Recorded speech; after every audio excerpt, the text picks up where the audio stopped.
Good evening, everyone. Today is Thursday, January 27th, 2022, and we are all here at the Transportation Commission meeting, and we are joined virtually. My name is Bridget Obikoya, and I am the staff liaison for the Transportation Commission. This meeting is being recorded, so please turn off your mics when you are not speaking. Before we start with the agenda items, are there any citizen comments on matters not on the agenda? Hearing none, I will turn the meeting over to Chairman Slett with the first agenda item, which is, hang on, the effects of parking garages on energy efficiency and information item with Mary Beth Eddy. Great, thank you, Ms. Obakoya. Welcome to everyone here for this evening's Transportation Commission meeting. We have a larger group in our virtual meeting than we often see, so welcome to everyone who is new. I invite you all to please keep your cameras turned off when you're not speaking. I also invite you to please keep yourselves muted when you're not speaking, just to keep the meeting moving. As we come to each agenda item, we will have a presentation from staff or the applicant or whatever, and then we will have an opportunity for public comment in the meeting for those who may have signed up in advance to speak on a particular agenda item. And then after that, the conversation will be with the commission as we ask questions, clarifying questions, opine, or eventually come to a motion to make a recommendation to the county board. No final decisions are made in this meeting. We are an advisory body. The Arlington County Board are the decision makers. We merely make a recommendation to them. So with all of that said, I'm looking forward to our first agenda item. This is a local PhD student who has written a very interesting paper about the environmental effects of parking garages, and we look forward to that presentation. So go ahead and get things started. All right. Hi, can everyone hear and see me okay? Great. Okay. So like Bridget said, my name is Mary Beth Eddy. I'm a senior at GW. And the research that I'm here to talk to you today about is part of a research project I did for an energy resources course I had last semester. But the reason I settled on this topic in particular was because right around when I was writing the paper, it was about Thanksgiving. And that's when these urban planning blogs that I follow start to release these photo dumps, essentially, of these astonishingly empty parking garages and lots on what's supposed to be the busiest shopping day of the year. And it just absolutely stood out to me that there are these large plots of land, both suburban and urban, that are practically unoccupied on this day and around much of the year as well. And it occurred to me that they must have some significant natural and lived environment consequence. So I'll just take you through some of those consequences today, and then I narrowed it down to 3 cities that I think are having a significant effect on these consequences and are taking some really great steps towards ameliorating these effects. But I'll start out with some of the externalities. So it really starts at construction. A lot of these facilities are concrete and asphalt based. These materials account for 8% of global emissions, and that is relating to manufacturing, transportation, and the actual construction process. But when you talk about parking facilities specifically, you're looking at construction processes, erosion, and the actual built existence of these facilities that create a 30% increase in emissions just because of the materials that they're built out of. Concrete and asphalt also produce a significant amount of toxic runoff, both during construction and after it's built, which has a significant effect on biodiversity in the area. These materials also produce a significant amount of heat, about 15% more sensible heat than the average surface. They absorb and give off a lot of heat, which contributes to the urban heat island effect, which is common in really any urban area, but really relates to parking facilities more than anything else. Not only does this give off a lot of heat and raise the local temperature, but it makes these facilities really difficult to cool using these mechanical ventilation systems that a lot of these facilities are using. So it raises the energy cost significantly for both the facility owner And then also locals. It puts a lot of grid or a lot of stress on the local grid when it really doesn't have to. There are so many different options that all go through that do Gotcha. I love how it almost like pieces together the picture in low light. I'd like to again remind everyone to please mute yourselves if you are not actively speaking. Thank you. That's no worries. So you have the issue of energy cost related to heat. And then you're also looking at a lot of facilities that are lit for 18 plus hours a day when they don't need to be based on their use and occupancy. And it's becoming increasingly common for these facilities to use LED lighting and seek LEED certification, which is great. But a lot of facilities still don't use it. So there's some solutions to this, including occupancy-based, daytime-based lighting if it's an open-air facility. But essentially, you're incurring a lot of cost for very low revenue structures, either based on the cost or the fact that they're designed for greater demand than actually exists. So they're taking up a significant amount of land with very little financial benefit. And so the last externality that I think is the most obvious and perhaps the most damning is the land use. So parking-related infrastructure accounts for 5% of suburban land, which doesn't seem like much, but when across America you're seeing about 3 to 4 more times parking spots available than actually needed in relation to actual vehicle ownership and use, it seems like a lot more than the number actually represents. So, I mean, understandably, this is a part of suburban sprawl. The land is cheaper, it's available, it's easy to rationalize, making parking more available in a really auto-dependent society. But the fact is they're being built in substantial excess when they don't need to be, both horizontally and vertically, just to accommodate really no vehicle owner. So in terms of solutions, like I said, I chose 3 cities: Phoenix, LA, Austin. I chose these cities, one, because they really occupy some of the little literature on solutions regarding parking garage efficiency, but then also because they face these externalities more so than really any other city due to their population and their climate. And so they all use pretty similar solutions. One of them being, like I said, LED lighting, looking at LEED certification standards, and using dimming capabilities, again, either based on occupancy or daylight. At Phoenix and Austin International Airports, they implemented more than 3,000 LEDs per facility, and they operate on dimmers. That saves a significant amount of money and is far more efficient. You also have photovoltaic shading, so solar panels either covering spots in parking lots or the top levels of garages. This creates a cooling effect and reduces the urban heat island effect.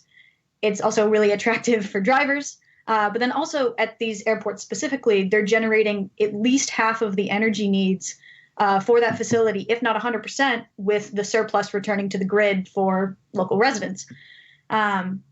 So that assists significantly with the heat, but then also the cost of energy. So there's those. Then you also have EV charging stations, which are a bit rarer just in terms of cost. It's understandably more expensive to retrofit garages with EV charging stations than it is in new construction, but it still changes the way that garages incentivize commute.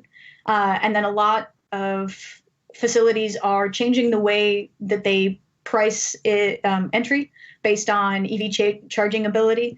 And while it may not have a significant effect in who is buying electric vehicles, it does change the significance that parking garages have on their space. But in terms of individual cities, what makes them unique? Phoenix, for example, not incredibly residentially dense, but has 3.5 million more parking spots than needed. And they also face a massive heat and clean water issue. So while using the aforementioned strategies, they also use something that I thought was really unique. It's called the Cool Pavement Project. It's only being used on residential roads in need of repair, but could be expanded to parking facilities as well. It has a great deal of potential. It's a water-based recycled asphalt covering that's light gray to reduce glare. There's practically no known glare off these surfaces as opposed to a white top. But it reduces moisture damage. It cools the surface by 12 degrees, which is incredible. And it also reduces the toxicity of the runoff. So this could be used in any number of parking facilities, whether on the actual driving surface or outside. And then you have LA, which 15% of its land is occupied by parking facilities, which is incredible, considering a third of it is left empty throughout the day. And so their issue was mainly with occupancy more than anything else. They created an app based off of wireless sensors beneath spots that alert drivers who are circling the block maybe 30 minutes longer than they have to find a spot. It alerts them of an empty spot nearby, reduces the drive time, and then also the prices of those garages fluctuate throughout the day based on occupancy and assist with revenue to account for maintenance issues. So LA's had some trouble passing some policies regarding repurposing existing garages, but they're definitely making progress towards the occupancy issue. At least within the county, Santa Monica's eliminated parking minimums entirely, which is fantastic, but not necessarily feasible everywhere. And they have built plenty of structures out of recycled steel, reducing the heat and also reducing the toxic runoff. A lot of open air ventilated facilities with vine coverings for shading, and then also just incorporating green architecture.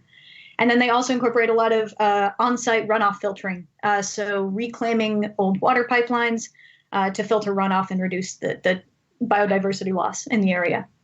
And then Austin is last, and smallest, but the downtown area parking is about 70% empty on the daily, and still so much of the public feels completely unaccommodated. And this is because the majority of the parking available is private, but practically obsolete. It's left empty throughout the day and has these incredibly high prices that make people feel as though downtown parking is inaccessible.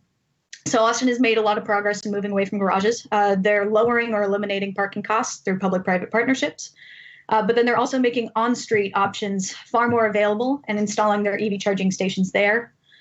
They've implemented height restrictions on garages to encourage below-ground construction, which means less land use, easier cooling, less vulnerability to the elements, so less maintenance costs. So you run into the lighting issue there, but when you consider the other issues that it's resolving, it's not as significant and can still be improved through LED lighting. What's cool about Austin is they have a couple of unique projects, one of them being just a single garage that was a specialty architect project, but ended up being really efficient. One of that, so the facility in particular has what they call a planted green roof with local fauna or with local flora to accommodate wildlife and disrupt the ecosystem as little as possible. This includes a rainwater reservoir that's, again, filtered on site and assists with runoff issues. The structure is made out of recycled steel and uses steel screens for ventilation and assists with cooling. And then the lighting and cooling system is unclear. A lot of these places use variable frequency drive cooling systems, which lower energy costs. But again, this is more of an aesthetic improvement than it was an energy improvement. And then lastly, the International Airport uses the Recycled Asphalt Project, which uses spoil piles from demolished asphalt structures to reconstruct their parking lots. This is through the parking spot. In addition to being covered with photovoltaic panels, it also uses the light gray cool pavement coating. And so the lot as a whole is practically net zero energy consumption and cost, which is fantastic. So a lot of these solutions are incredibly feasible, cost effective, and significantly reduce the natural and lived effects of having parking garages in your community. But I think it's important to acknowledge that as long as the dependence exists on these facilities, and there's not a developed enough transit system to move away from these structures or demolish them or completely eliminate parking minimums, these can't really be completely eliminated. But I think all these steps are completely feasible in the next couple of years. So thank you so much for having me. I'd be happy to take any questions related to this. Thanks. Awesome. Thanks so much, Mary Beth. Commissioners, if you have any questions for Mary Beth or comments on her paper, please go ahead and raise your hand like we usually do. I know this is a little different than we often have at Transportation Commission, but it was a rare opportunity to have a chat with a local student who is who could be in our shoes here at some point, advising their own government, either in a paid employment standpoint or as a citizen advisor. So it's great to have her out, and it's always great to hear about the environmental impacts of parking. I really appreciated the presentation and the paper, Mary Beth. Thanks so much.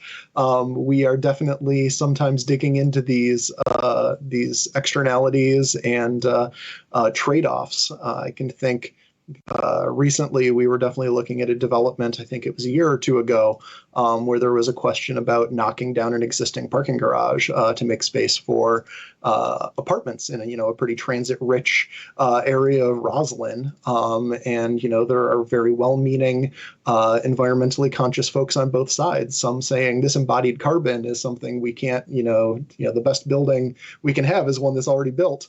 And people on the other side saying like the best thing we can do is give people an opportunity to live car-free in a transit-rich and walkable environment.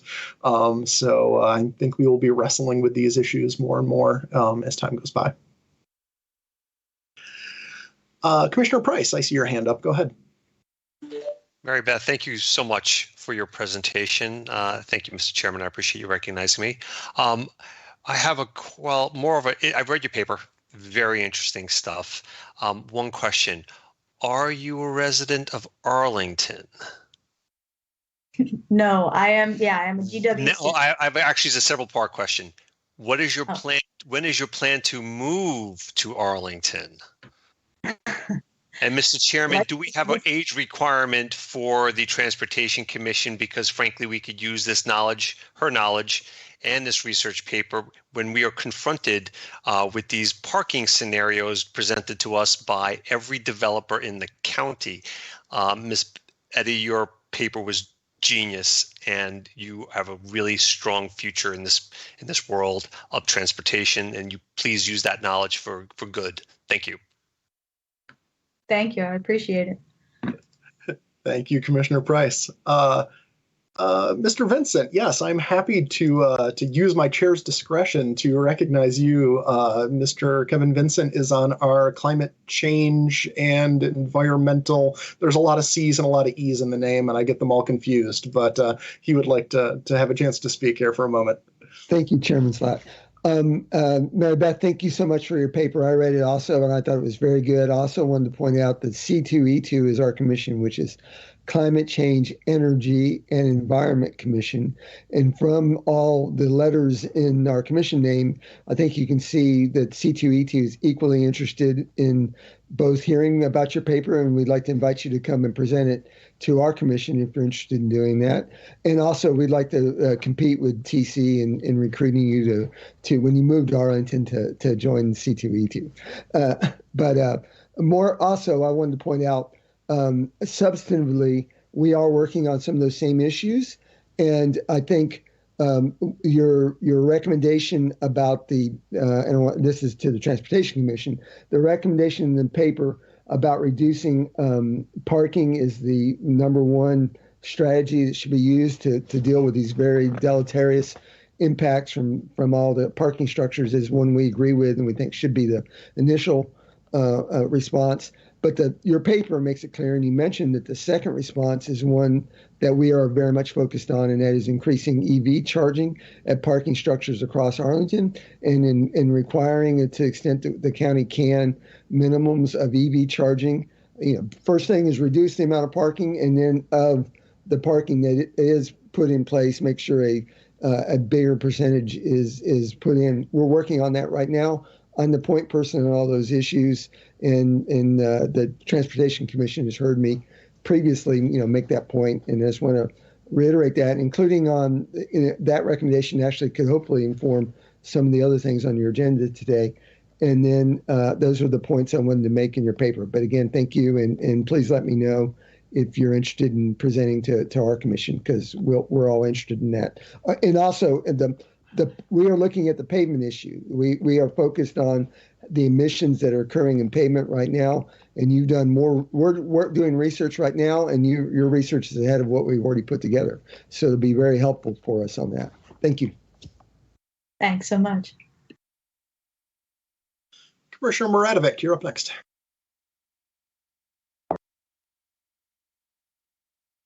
All right, let me turn my camera on. Yeah, thank you. Yeah, this was really interesting. I have, unlike the two previous commissioners, I have not read your paper, but I look forward to it. But one thing that I picked up on was when you were talking about Austin, did I hear you correctly mention charging on-street parking, on public parking for electric vehicles? The majority of the charging stations that they're building right now are on street, rather than any sort of off-street facility. All right. Yeah. I mean, I'm kind of wondering what your thoughts about that might be, given that this would essentially be using public infrastructure to charge private vehicles. Throughout history, you know, they've always been fueled on private space, gas stations. And so now there is an increasing amount of proposals for using public space for these private vehicles, which would further, you know, entrench cars as a mode of transit, which is, you know, problematic in an urban setting, to say the least. And, you know, what your research has come across in terms of, like, you know, I mean, there's like pros and cons to everything, but overall, you know, is this policy more positive or negative? I would lean towards the positive, and I understand that EVs are really a mixed bag. It's coal-powered electricity. But I think stepping away from the off-street facility dependence is really important. And frankly, any way that you can do that is a step towards better efficiency. And I think it's difficult to move away from an auto-dependent area, even when it's downtown, until you have a more developed public transit system. Now, yeah. Austin is making significant steps, and I didn't really mention this in my paper because I thought it was a little too out of the subject, but they are making steps towards this is self-driving, but again, it's like with an attendant, self-driving public transit partnered with this EV charging on-street facility. So I think any on-street facility is the same as any off-street facility, in that it encourages auto commute and it's accommodating private vehicles. But if you incorporate the EV charging or any sort of energy efficiency aspect, then it's a step towards the positive. Okay. All right. Thank you. Awesome. I don't see any other commission hands. So thank you again, Mary Beth, and expect to see more of you around in the future, and wish you luck. And Ms. Obukoya, you can call the next item. Okay, we have Pentagon. Thank you, Mary Beth. That was great. We have Pentagon City Sector Plan update next with staff, Matt Machuzak and staff.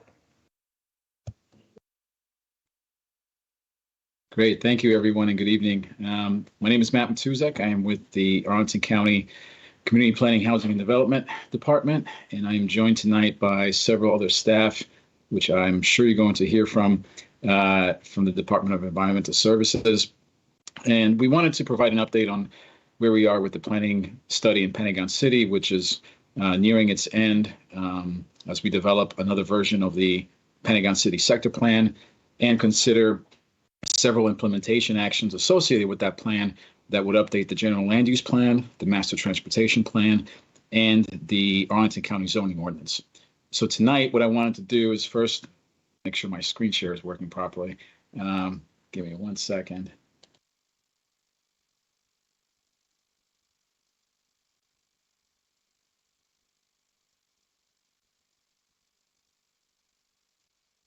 Can everyone see that? Yes.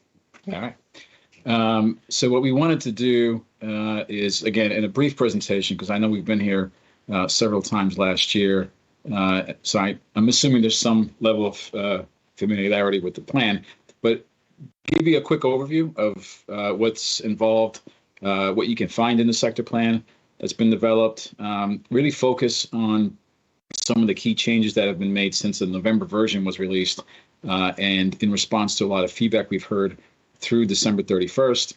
I also wanted to highlight and remind everyone of the Master Transportation Plan amendment that will accompany the plan as it gets to the board, and quickly talk about our remaining schedule over the next few weeks. So with that, again, just to reiterate the purpose of the study, this is something that began in the summer of 2020 It responds to a County Board Planning Commission work session from 2019, in which staff was directed to evaluate the future of Pentagon City's growth potential and its impacts on the area in a more comprehensive manner, rather than just isolating a handful of sites that initially were expressing interest in potentially redeveloping. This part of the county has not really been evaluated closely for several decades, and many of the development that you see in Pentagon City is actually following a vision that was established back in the mid-'70s. So the effort that started back in the summer of 2020 evaluates much of the properties that historically were governed by what we call the Pentagon City Phase Development Site Plan, PDSP, but also encompasses the adjacent River House property on the west side of George Street. And again, this is in response to that guidance from 2019 that asked us to consider a broader geography resembling closer to what we have on our general land use plan, identified as the Pentagon City Metro Station area. What this study does not include primarily is the block in the middle where the Costco is located, which is the Pentagon Center Phase Development Site Plan. And that historically has been in its own trajectory of future growth scenarios that is only in its early stages of implementing with a lot of its existing tenants anticipating to exist on that site for quite some time, given their current conditions and also lease agreements. However, a lot of the findings that were prepared in that PDSP informed the surrounding properties that were studied with this effort.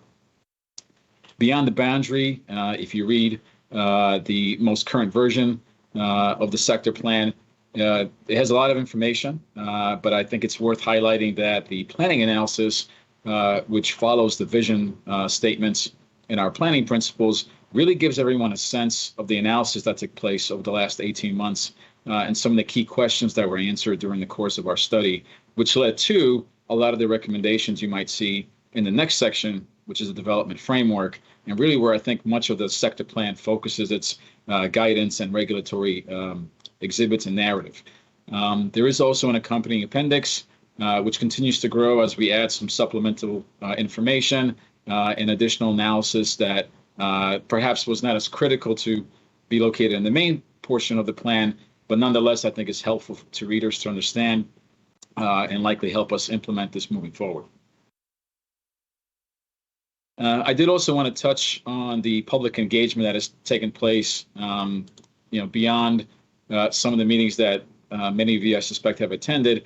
There was a significant effort during the first 12 months of the study, not just working with the broader community and having several different public workshops with breakout groups and the official kickoff that you see here in September of 2020, but really collaborating with a very diverse group of stakeholders in our focus group that not only represented the local community, but also some of the property owners that are representing sites in the study area, a number of different commission members, our consultant team and staff from different departments, including APS. The one piece I always highlight, which we're incredibly proud of, is the biophilia tour that occurred in June 2021 and really represented one of the few instances we had as an in-person event that took place outside. It is at this point in July of last year where a lot of the analysis began to develop building blocks of our sector plan. And from that point on, the summer of 2021, we started to look at the framework and draft versions of that plan and began to share that more broadly with additional stakeholder groups that you can see here. So starting with that initial version in the summer, we began to then share that with various committees and advisory commissions to get additional feedback, make sure that we're not missing anything. And as that information began to be synthesized, additional versions of that plan were produced. So you can kind of see here through the entire fall, the different type of meetings that took place as we were developing and leading towards the request to advertise, which took place in December. So along this same trajectory, this kind of gives you a sense of how we've arrived at our fourth version of the draft sector plan that was released just earlier this week, and we will present the version that we're going to bring to the county board. Now, some of the key changes that I wanted to highlight, and we'll be happy to answer and maybe even go into others, involve items that we believe this group might be very interested in. There's certainly many more we can highlight, but I think in the interest of time, what we really wanted to focus on are the ones that can be found in the development framework, which really will be the critical section we'll use in future site plan review committees as site plan applications are coming in. So we wanted to really make sure that guidance was as clear as possible and reflects the feedback that we've heard.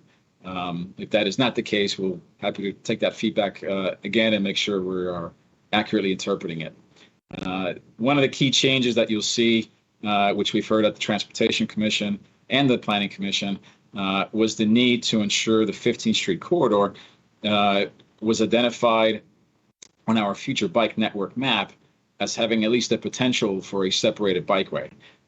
So what this before and after image shows you is in that corridor, especially between South Hayes and South East Street, a number of those previously peach-colored lines have been changed to blue, some because of a technical adjustment that we've noticed, just looking at the existing conditions, but also because we felt that there was enough information there that either through further analysis or potentially through and in concert with future redevelopment, some of those areas did have the potential to become separated bikeways. So this was one of the key elements we wanted to highlight as a change in the current version that's out there. You'll also find in the development framework a number of maps that, or tables I should say, that kind of break down our expectations from a multimodal perspective, what we expect to see at different existing and planned street connections throughout the study area. I'm only highlighting a few here that we know resulted in some adjustments, but holistically, what you'll find in this current draft, I think, is an acknowledgement of some of those interim conditions we may anticipate as only some portions of the roadway begin to redevelop, but we're not going to see changes on both sides. And in an effort to achieve complete streets in many of these segments, how do we reconcile this kind of phased approach and make sure that even with those initial projects, we can accommodate as many modes of travel as possible and stay true to the larger objective of making sure folks don't feel like there's a need to drive because we've made it so much easier to walk, bike, and use transit.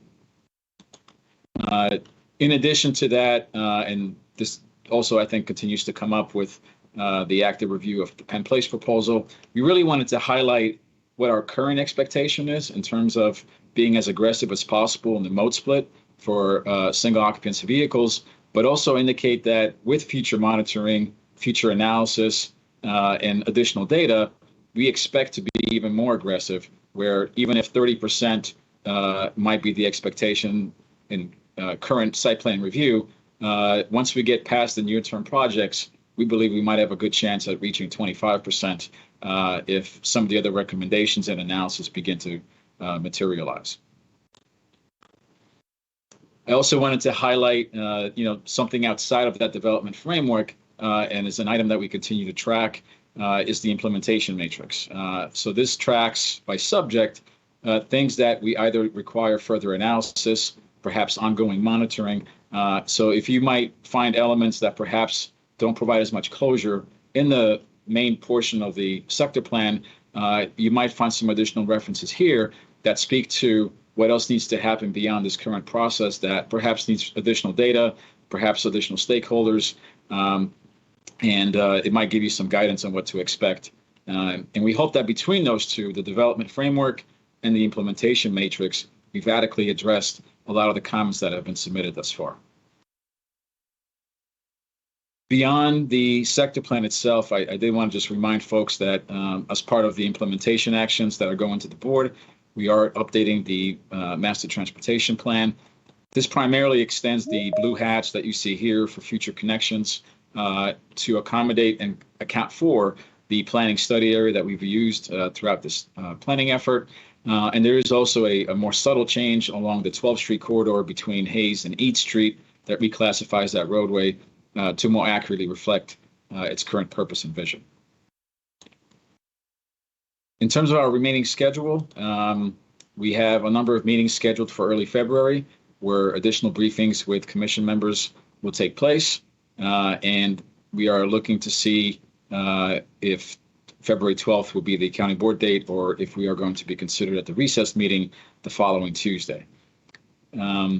And with that, I just wanted to conclude with staff's recommendation, which you'll see in the draft staff report that we shared, which is to recommend that the county board adopt the Pentagon City Sector Plan and the proposed general land use plan, master transportation plan, and zoning ordinance amendments. And with that, I will stop sharing and happy to answer questions. Great. Thank you very much, Mr. Matuzik. I appreciate the time-sensitive presentation, as we did certainly spend a lot of time on this in November. Appreciate highlighting the things that have changed and what has happened in the interim, since we did not see this at RTA like Planning Commission did. Ms. Obakoya, I know we had a number of written comments on this item, including from the Arlington Ridge Civic Association and at least one or two Arlington Ridge or other nearby residents. Did we have anyone sign up to actually speak at this virtual meeting on this item? We do. We have Mr. Mark Capistrant as a speaker, Kedrick Whitmore, and Kevin Vincent from C2E2. Those are the three speakers we have signed up to speak tonight, and I believe they're all present. All right, great. Can you call the first speaker then, please? Mark Capistrant? Yes, it's Capistrant. Yes, hello? Capistrant, thank you. Hi, can you hear me? Sure can. Yes. Okay, yes, hello. This is Mark Capistrant, and I am speaking on behalf of a neighborhood group recently formed called Density That Makes Sense. And I, along with 1,500 of my neighbors, oppose such drastic increases in density that the Pentagon City upzoning plan calls for. I will obviously focus on some of our transportation concerns. The plan states that in the future, 75% of residents won't drive as a reason not to properly invest in more road infrastructure. But the reality is that in past 22202 transportation studies, have shown that 1/4 of all households don't drive and 3/4 do. So in tandem, the number of drivers will increase. The 1/4 of people that don't have cars use services that drive on their behalf, such as Uber, Lyft, deliveries of packages, groceries, food, and dry cleaning. So the argument that there will be less cars is not really a reality. Add in 30 years of ongoing construction, and there will be thousands of site-related vehicles making deliveries and contractors driving and parking because metro and public transportation is not a realistic solution for transporting tools and equipment. We need proper infrastructure put in place in tandem with sensible development. And to ignore this fact, there will be congestion and smog. We also asked that the transportation study, did not properly cover Army-Navy Drive going west, South Arlington Ridge Road, and 23rd Street going west. These streets should be reviewed due to being major routes in and out of the area, along with major thoroughfares. In closing, a final point is the lack of consideration for notifying the public. The updated plan was uploaded last night, and there is a transportation meeting tonight. The agenda could not even be reviewed online 2 days before this meeting. We have concerns that the public is being excluded with less than 24 hours to review the updated plan. Many residents would have appreciated time to review the updated plan and participate tonight, but were not given advance notice. We feel this is unacceptable. Less than 24-hour citizen notification for public engagement is not the Arlington way. Thank you for your time. Thank you, Mr. Capistrant. Next, we have Kedrick Whitmore. Good evening, Mr. Chair, members of the commission. Thanks for your time. My name is Kedrick Whitmore. I'm with Venable LLP, and I represent JBG Smith, the owners of the River House property in Pentagon City. We first want to thank staff and the community for the incredible amount of work that has gone on into this plan. Pentagon City has been in need of a planning overhaul for quite some time, with the existing plan dating back to 1976. Given the age of the plan and the critical needs for these updates, this was a really significant scope of work, and I think everybody did a really great job working through it. That work took place over 18 months. 12 focus group sessions, 6 public workshops, and through it all, we believe that a plan has been created that all the stakeholders can be proud of. From a transportation perspective, the plan contains an extensive analysis detailing the impacts of additional density and recommending key improvements to all modes of transportation infrastructure. Along with the rest of the county, the rest of the country, Arlington's facing a housing crisis. Given the many opportunities for transit and non-single occupancy vehicle modes of transportation in this area, we believe that Pentagon City, and River House in particular, is the right location for additional density. This additional density will be accompanied by affordable housing, open space improvements, and a number of other community benefits that are outlined in the plan. We should note that the adoption of the plan is not the final step in creating any of these new developments. Following adoption of the plan, there will still be significant entitlement processes required before any new development can begin at River House or at any other site within the study area. This is the first step, and it's an important one. I'd be remiss if I didn't thank Mr. Matuzik specifically for his hard work on the plan. And in conclusion, we'd ask that the Transportation Commission recommend approval of the plan, of the staff proposal for the Pentagon City Plan to the board. Thanks for your time. Thank you, Mr. Whitmore. Next, we have Mr. Kevin Vincent with C2E2. Yes, I put in the chat. I actually do not want to speak on this item, but thank you. Okay, well, that concludes all of the speakers. Thank you. Great. Thank you very much to both of our speakers and to staff for the presentation. Commissioners, if you want to go ahead and throw your hands up if you have clarifying questions or opinions or any of that sort of thing, as we usually do. I will start things off.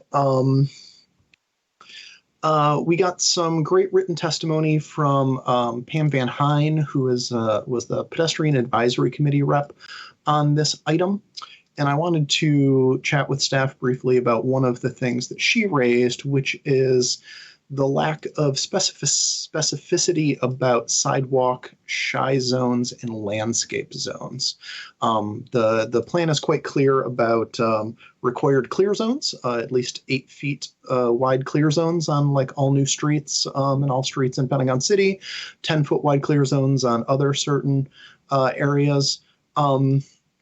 But I do know in other plans, we have made it very clear, the landscape zone for street trees and benches and that sort of thing is a particular width. I feel like in some places we've specified a shy zone without a shy zone specification. Don't we have doors opening into the clear zone? And then is it really a clear zone? Can staff talk a bit about why there's not more specificity on those items in the plan?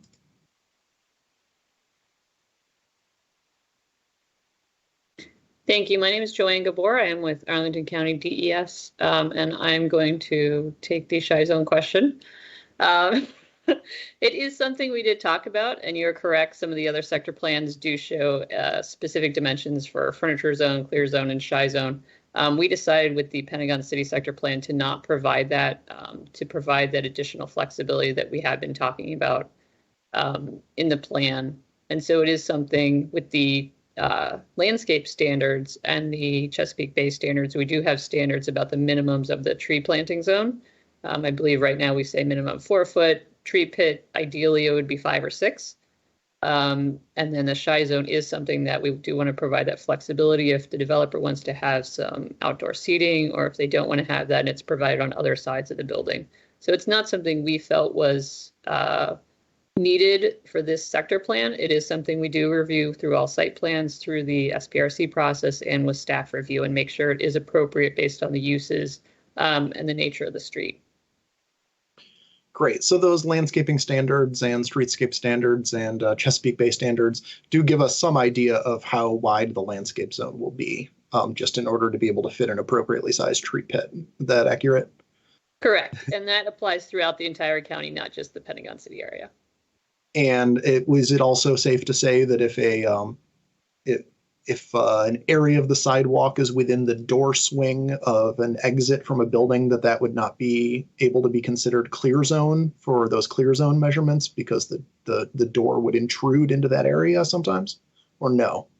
No, we count the clear zone as where the building face is. So technically the door could open into the clear zone. All right, thank you very much.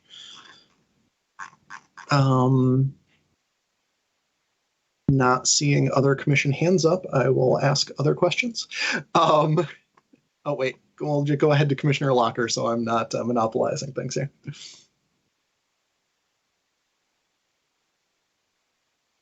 We can't hear you, Ms. Locker. Sorry. So my question is in regarding further transportation analysis and studies. So there's on page 34, there's a series of follow-up studies, and I'm trying to figure maybe I can't find where it is. I looked at the matrix and then maybe 131, but in particular, I'm interested in kind of the impacts of, we've been doing a lot of the analysis over, the last 2 years, which, this is, or 18 months, which is tremendous. I mean, again, I also agree that this is a lot of work. We can't, we can't hold still. There's a lot of development going on right now. And so this was very important. But just wondering again, with the analysis, how is COVID, what is it going to look like pre-COVID, those types of things? What is the county's plan or staff's plan to kind of further analyze that as ongoing efforts?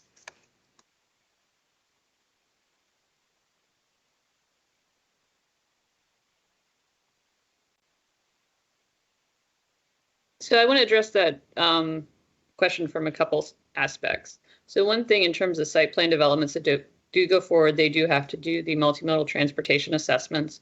And what that does is it does include the impacts of the proposed development, but we also include all approved projects that haven't been built. So if there is a project, to make sure we have that cumulative effect, if you will. We want to make sure projects are included as background projects. We also do include, generally speaking, a growth factor that is based on information and analysis that is completed by COG and some other sources in the area. And this is to provide that forward-looking impacts of what will happen in the future with traffic. I think a lot of individuals are interested to see what happens with COVID and the impacts on the transportation system. I'm not sure any of us have a crystal ball to understand the long-term effects. I know from a county perspective, it is something we are monitoring, and we are interested to see what happens in terms of commuting patterns. We are seeing some increase in traffic from 2 years ago at the very beginning of COVID, but there is a little bit of a difference in terms of the pattern. We aren't really seeing quite as peaky of the commute traffic as we did see before.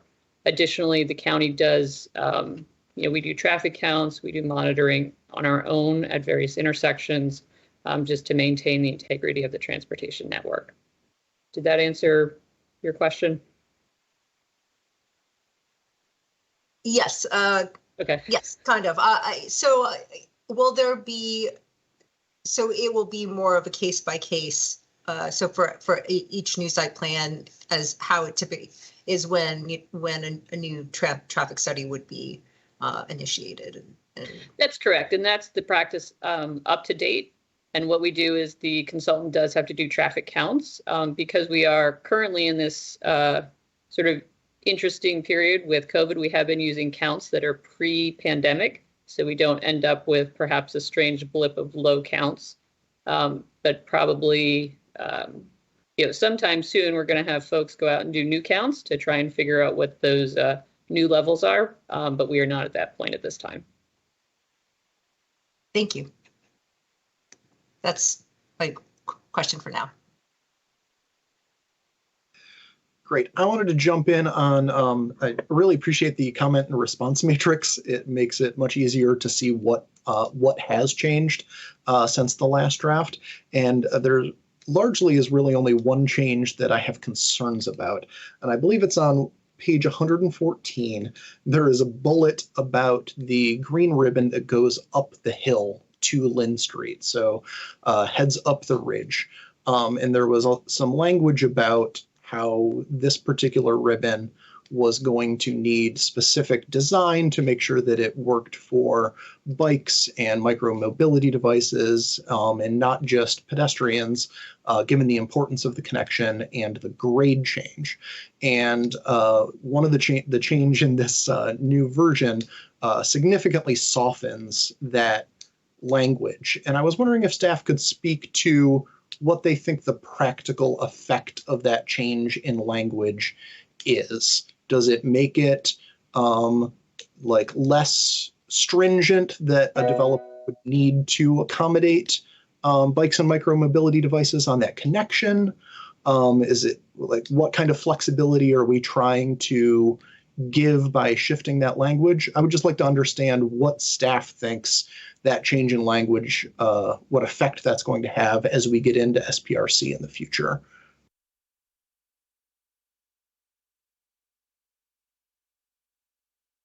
Suppose I could take that one. Hello, nice to be here. Our intention with that segment and with this plan is for we don't want the green ribbon to be just the base green ribbon at this location. We recognize the need for a bike connection there. The purpose of that segment continuing to be shown as a separated bikeway on the bike network map, on a different page, is specifically to indicate how that is not a typical arrangement. We do recognize the need for that high quality bike scooter connection there, being different than perhaps other segments of the green ribbon. We want to treat it as a bikeway with better accommodations for bikes than would be on a typical green ribbon section.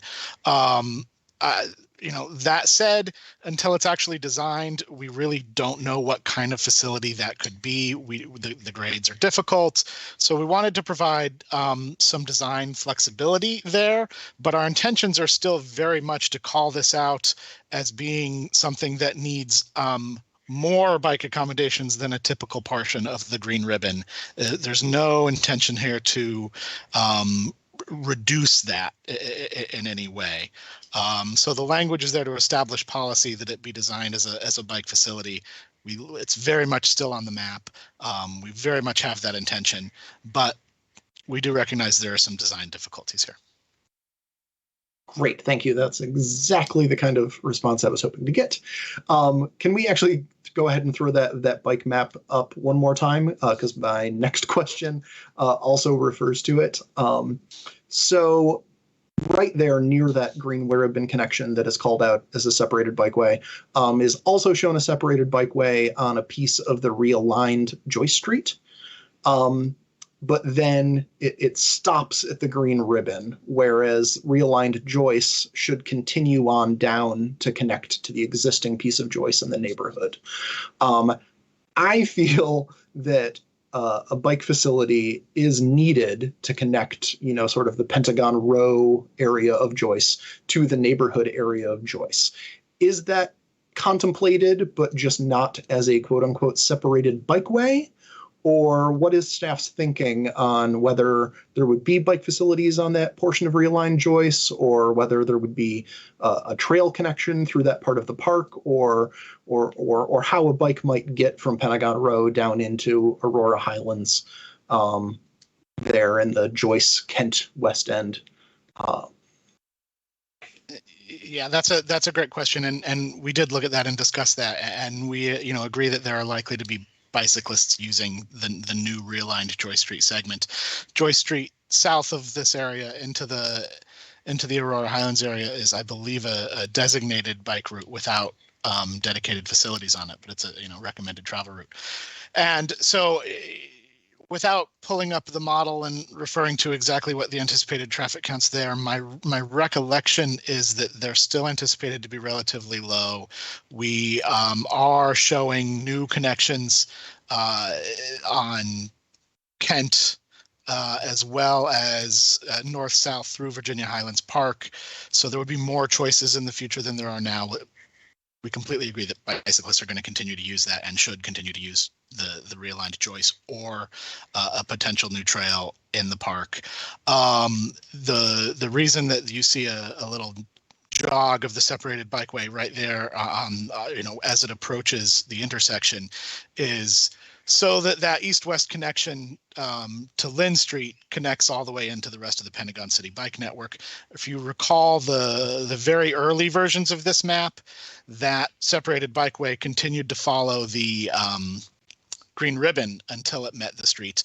Some of the additional analysis that we did in the fall showed that it worked better to move along Joy Street there so that it could intersect at a controlled intersection, which is the purpose of that little jog.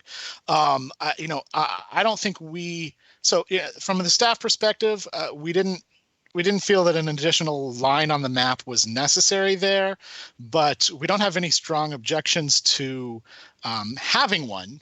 Although, just given the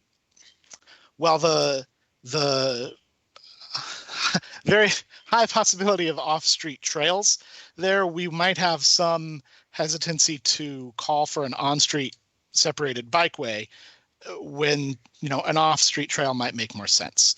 So does that answer your question? It does. I'm just wondering if there's some way that we can denote that there should be some sort of low stress connection without presupposing that it be one particular form or another. I think many people would prefer to, bike on a trail through a park than on a protected bike lane along a street when given the option. So that would be great. I just want to make sure we don't end up with no connection at all other than on street on Joyce with no facilities. Because I think with the additional development south of the green ribbon, though it is, certainly much shorter and less dense than is being called for north of the green ribbon, that we may be putting more cars onto Joyce Street than we can have and have it still be a low stress connection. I think that's a fair comment. All right. Commissioner Muradovic, thank you for your patience. You're up next. You're welcome. Thank you. And thank you for your presentation, Mr. Matuszek. I had a question regarding the 15th Street protected bike lane, or the possibility of that being a difference between the earlier plans and this one. I think that's great that there is a possibility now, and many people, me included, have highlighted why this is important for seriously facilitating a proper modal split in this region. But during your presentation, you mentioned that and if I understood correctly, that construction of this bike lane would be dependent on future development. And I was wondering if you could elaborate on that a bit, because I didn't see anything in the implementation matrix, or perhaps I missed it when I was reading through it. What type of development would this be? And, do we have any type of, even a guess, how long it might take for maybe getting a bike lane on 15th?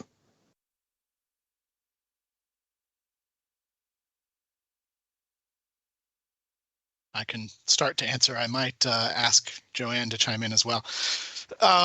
So as we reviewed this, we came to the determination that from a policy perspective, it makes sense to call for this bike connection here. There are, as we discussed in the previous meeting, a lot of right-of-way constraints in this section of the corridor, and so parts of this segment would be presumed to become bike lanes when redevelopment along the north side of the street happens. What the timeline, and that would be done as part of the negotiation for that site plan. When that is anticipated to happen, as far as I know, it's not anticipated to be in the very near future. If we have any more information about when that might happen, I would have to defer to Joanne.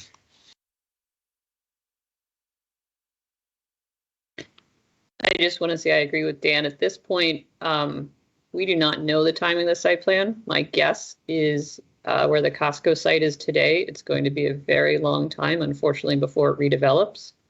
But as Dan mentioned, that would be the vehicle, if you will, to realize those separated bicycle facilities.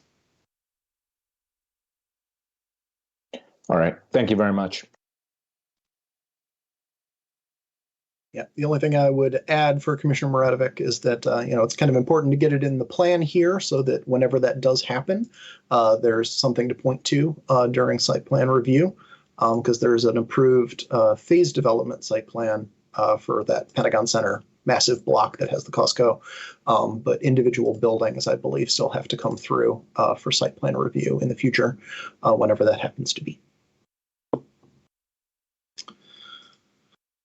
All right, seeing no other commissioners with their hand up, I think I just have one more question for staff and then a few comments. I want to address some of the public comment that we've gotten, but Commissioner Locker has thrown her hand up, so I will jump to Commissioner Locker. I have just one last question. For the parking ratios, I'm just wondering how that compares to any of the other areas. It's Pentagon City area ratio is 1 to every 975 for office development. And, just coming off of this great presentation, I'm just wondering where that currently kind of lands across Arlington. Is this pretty aggressive or not? Because ideally, we'd like to find the sweet spot, as we were talking about earlier, is like the making sure we don't have too much parking, but enough.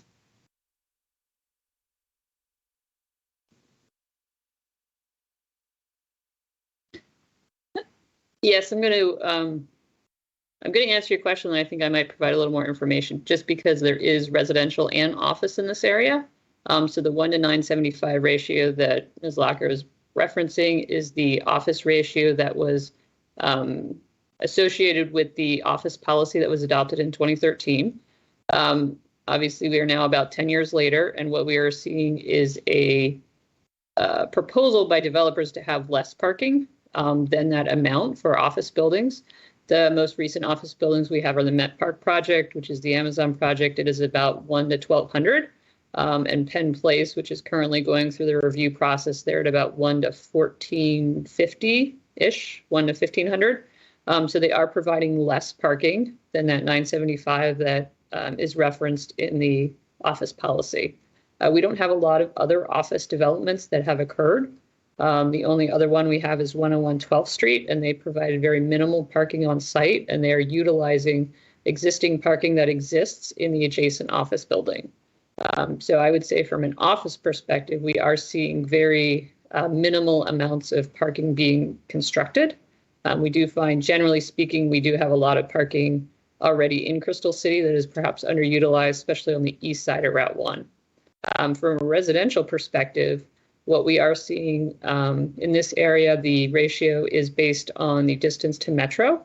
So we have minimums required for market rate, and then different minimums if there are affordable units. In this area, I believe the minimum is 0.3. And again, what we are seeing with current recently approved developments in this area, the 2001 project that just went through, that was at 0.34, I believe. The Verizon project, which is at 411th Street, which is just outside of this area, I believe it was at 0.42. So we are seeing very low parking ratios in this area. And it is something from a staff perspective we are very supportive of. We would like to minimize the parking spaces for a multitude of reasons. And we don't have any reason to believe that this trend is going to reverse in this area.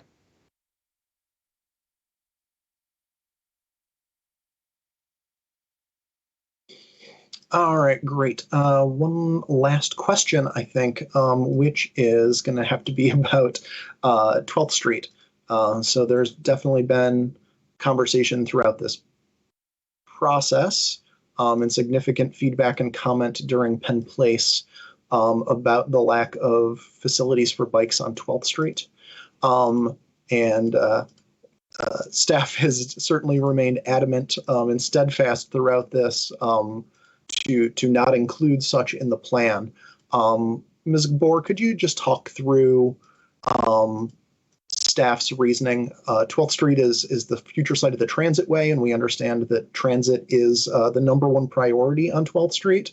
But we've certainly seen with Penn Place, and I would expect to see similar with Brookfield, that there's enough space that we seem to be finding space for on-street parking.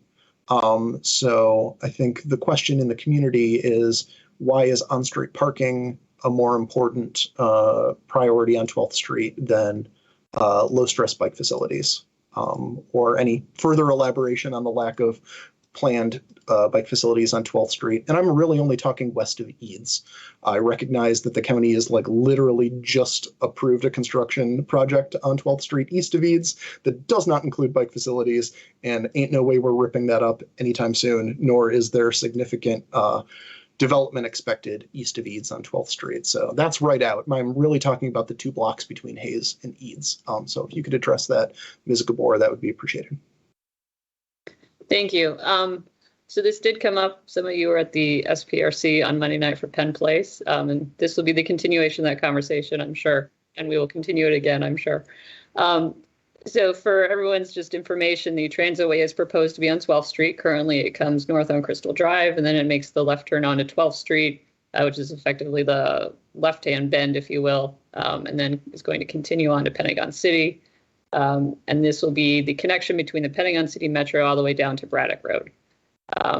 12th Street has been identified as a transit and pedestrian priority corridor. It is something that is very important to us to maintain the ability to have on-time arrival and on-time boarding and alighting for those buses. When the Transitway is up and running, in addition to some of the other connections that are going to be provided with Columbia Pike, the 16M most notably, that's going to start running in 2023. We're looking at about a 6-minute headway between all the bus facilities, the bus vehicles, to hit all the bus stops. And so we want to prioritize the transit and not have the bicycle connections in that area to make sure that we can provide that bus facility and those on-time arrivals. Additionally, one thing that you mentioned that is the other consideration we have is trying not to have a portion of bike facility that is then not have a lot of connections.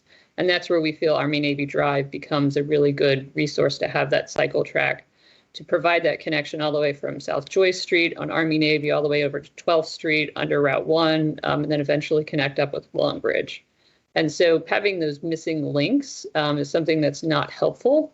If we have, for example, that section between Eads and Route 1, there's very challenged right now to provide the Transitway facilities, and providing any sort of separated bike facilities is not something that is going to be possible. And so that's why, additionally, we don't want to have these 2 blocks perhaps that would have that, because we want to have the Army Navy Drive used. Also through the Penn Place block, we will have 11th Street, the multimodal path. It is going to be a 15-foot wide multimodal path. And we do anticipate having a connection through the Brookfield site when they do redevelop, as shown in the bike map in this Pentagon City plan. Additionally, the other thing I do want to talk about is the parking. One thing I know folks have a lot of discussions we have about the parking, but that parking also is curb space that is used for shuttle pickup and drop off. It could be for bike share stations. It could be for bus stops. It could be for loading activities. And so that's something that is also important to us to make sure we do balance out. So we feel that having that parking on 12th Street is also important, because the redesign of 12th Street will have the transit-only lanes and then only one general purpose lane. We want to make sure that vehicles do not stop in those general purpose lanes or the transit lanes, additionally to pick up or drop off individuals. And so that's one of the other reasons we feel that having that parking is important. So it is a challenge, and we want to make sure that we provide the optionality for folks. Additionally, I know it's something that is not represented on the map as well, but we do have those low stress connections that will be through 13th Street and 14th Street, and again, in addition to the 11th Street and then the Army Navy Drive cycle track. So we do feel that having those options in the east-west direction, and then we have Eads and Fern in the north-south direction, provides the flexibility for individuals to proceed through the area in a manner that has a cohesive ability to have a low stress route. All right, thank you. That was very thorough and definitely the most useful answer I've heard to that question in the last 2 months. So thank you very much. Are there other commissioners with questions or comments at this time?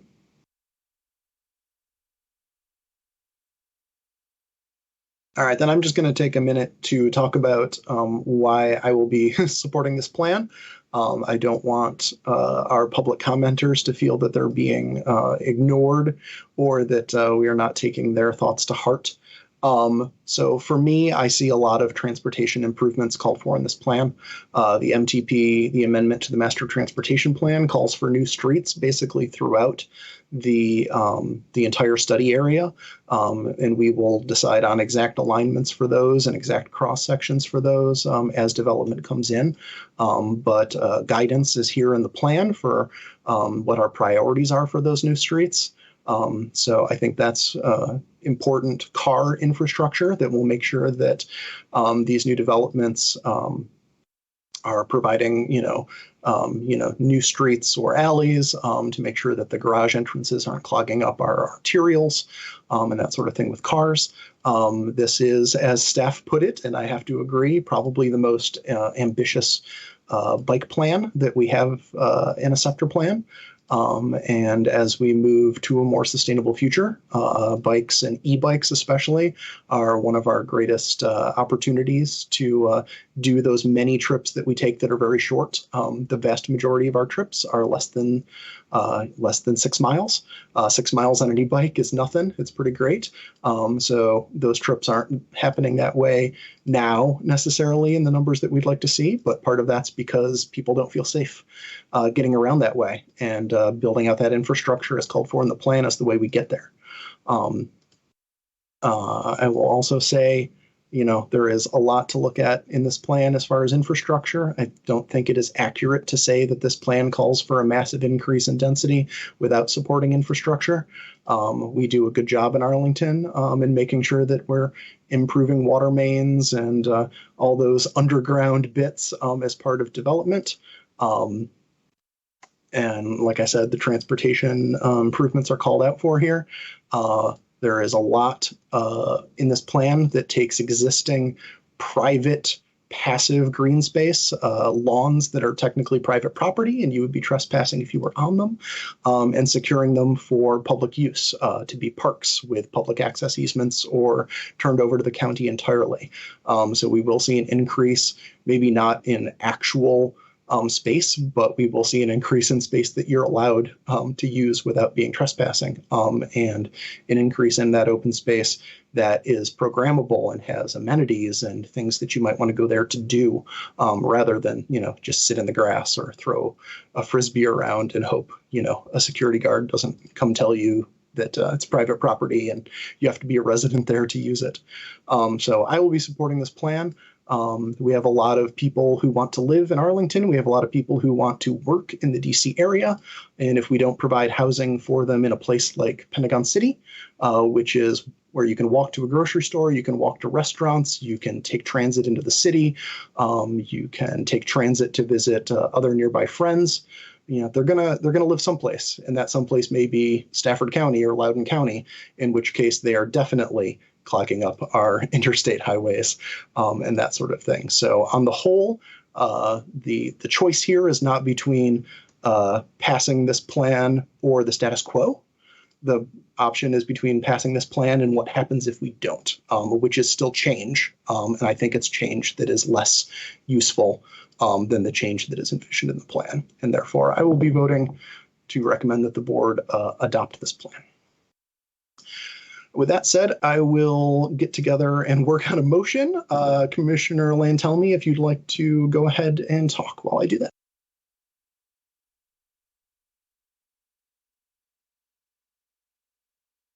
You're still muted, Commissioner Lane, tell me. Thank you. Thank you. I would like to associate myself with all of your comments, Chairman Slatt. And for all of those reasons, I too will be voting in favor of recommending this plan to the county board.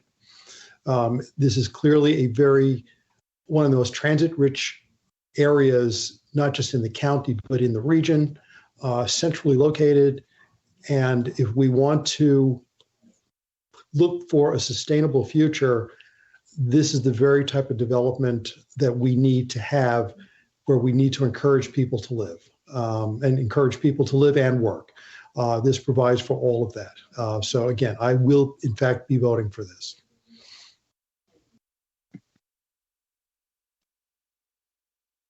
Thank you, Commissioner Lantelmi. I will go ahead. Oh, Commissioner Maradovic, go ahead.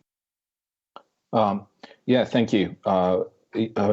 I'd like to associate with myself with everything Chairman Slatt and Commissioner Lantelmi have said.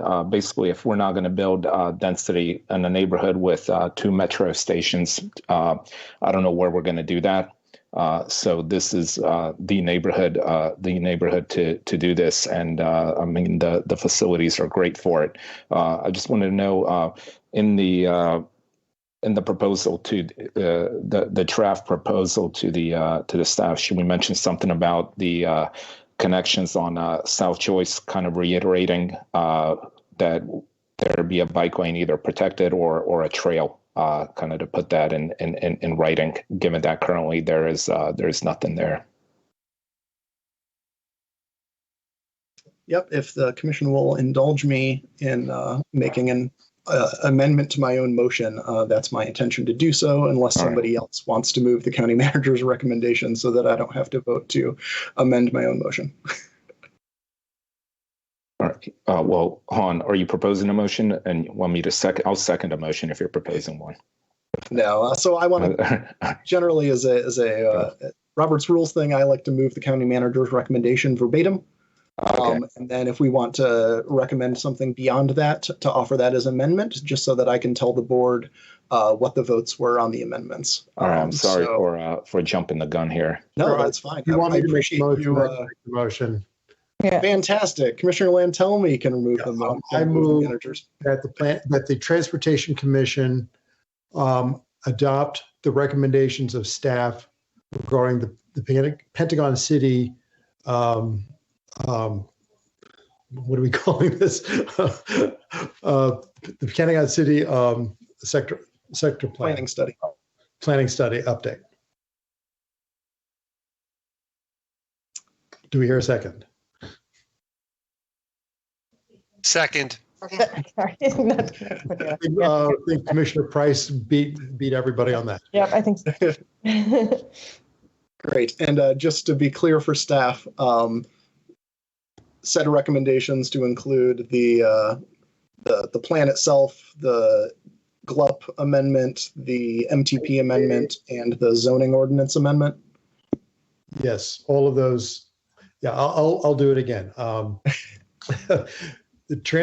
move that the Transportation Commission recommend the staff recommendation that the county board adopt the Pentagon City Sector Plan and the proposed general land use plan, master transportation plan, and zoning ordinance amendments. Second that one again. Thank you, Commissioner Price. Awesome. Thank you very much. I will be supporting the main motion, but I would like to offer a motion to amend that, which is I move that the Transportation Commission further recommend that staff denote, as staff sees fit within the plan, the need for a low-stress bike connection between the main portion of Joyce Street that runs past Pentagon Row and the residential portion of Joyce Street in Aurora Highlands. Second that one too. Yeah. All right, that amendment is seconded. Would anyone like to speak to that amendment? I think I was pretty clear about why I will be supporting that in my questions to staff. I don't care if it's a separated bike lane. I don't care if it's a trail, but I think that is a desire line. And I just want to make sure it doesn't get lost, because who knows how long it's going to be before that particular piece of development that might provide that comes through. I'd just like to have it written down, even if it's an asterisk and a footnote, so that we can find it in the future. I will be Commissioner, go ahead. Commissioner Lantelmi, did you have more? No, I will be supporting that amendment. In fact, I would like to have the wording for it so I could raise it at the Planning Commission meeting. I will happily send that to you. All right. Commissioner Price, go ahead. I will too be supporting that amendment to the motion that I've properly seconded twice. Just to reiterate, we need more bike facilities here in Arlington County. We need to delineate them. We need to make them obvious. We need to build more of them. My family and I, we bike all the time, and I can't get enough of it. So I'm fully supportive of this motion. Thank you, Mr. Price. Commissioner Brose, go ahead. Yeah, hi. I just wanted to pile on here with your motion or amendment, and again citing the sort of proximity to the metro stop there as well. It seems like a gap in the existing layout there. So thank you. Great, thank you. All right, seeing no more hands, to be clear on everybody how this is going to go down, first we're going to vote on the amendment, which is just the part about connecting low-stress bike network between Joyce and Joyce. And then unless there are other amendments, we will vote on the main motion as it is amended. So that would be the county manager's recommendation plus the additional low-stress bike network thing that we are potentially adding as part of the amendment. So first off, the amendment.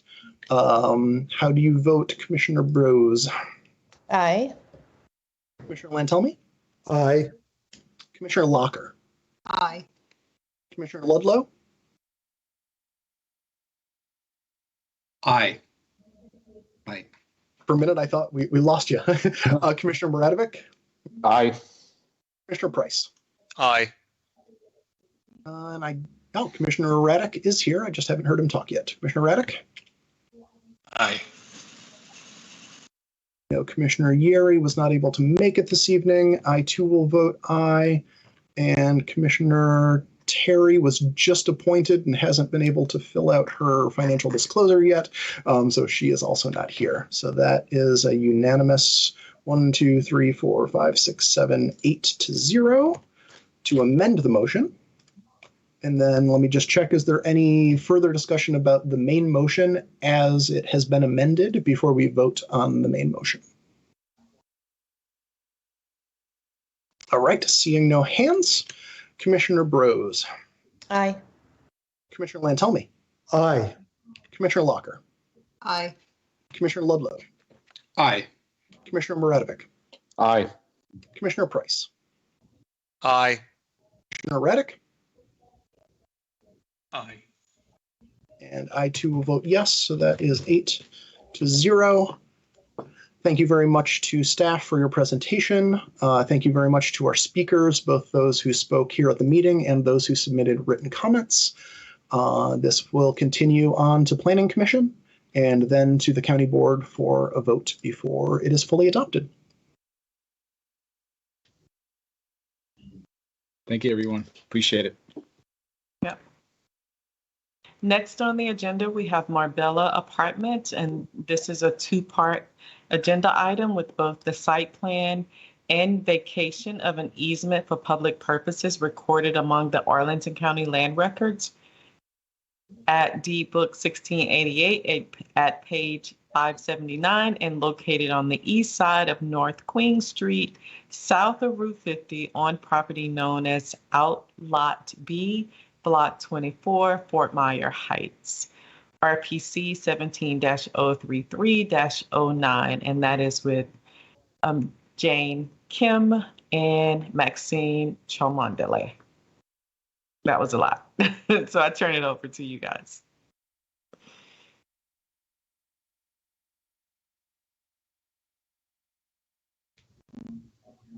Hi. I guess I can talk. It's all yours. Yeah, it's been a while since I've been to TC. Jane Kim from DES Development Services. I'll be covering the site plan portion of the presentation, and then I think Maxine, there's one slide for the proposed vacation as well. I'm going to attempt to share my screen. Okay. Can you guys see the title slide? Sure can. Okay, great. So this is Marbella Apartments. I have a very brief presentation, and then the applicant will also present and probably give a lot more details than I will. But this is the action item for site plan 463. So the Marbella Apartments are located in North Roslyn, just south of Arlington Boulevard. As you can see, there are two proposed buildings located at Site A on the west side of Pierce Street and Site B on the east. The project is proposing two 12-story, completely affordable housing buildings for a total of 555 units, and some of the modifications requested with the site plan are for additional building height, density, residential parking requirements, and then density exclusions. This is Transportation Commission. I just wanted to touch on some of the street changes that are being proposed with this project. The main one being that North Pierce Street would become a two-way non-yield street with parking only on the east side of the street, which includes that yellow lay-by area that you can see for pickups and drop-offs and those types of necessary on-street kind of activities. There's as shown, separate loading and access, including exclusive residential garage entry separate from loading docks. The site plan is improving all of the existing sidewalk frontages from about 5 feet to 6 feet. And they are proposing, as shown in the kind of pink dash line, mid-block pedestrian pathways across both kind of super blocks. And there is a proposed crosswalk as well on North Pierce. And that's kind of near where the main entrances are to the building on North Pierce. Just a quick slide on the parking. The overall site parking ratio is 0.48, which is higher than what the minimum could be under the residential parking guidelines.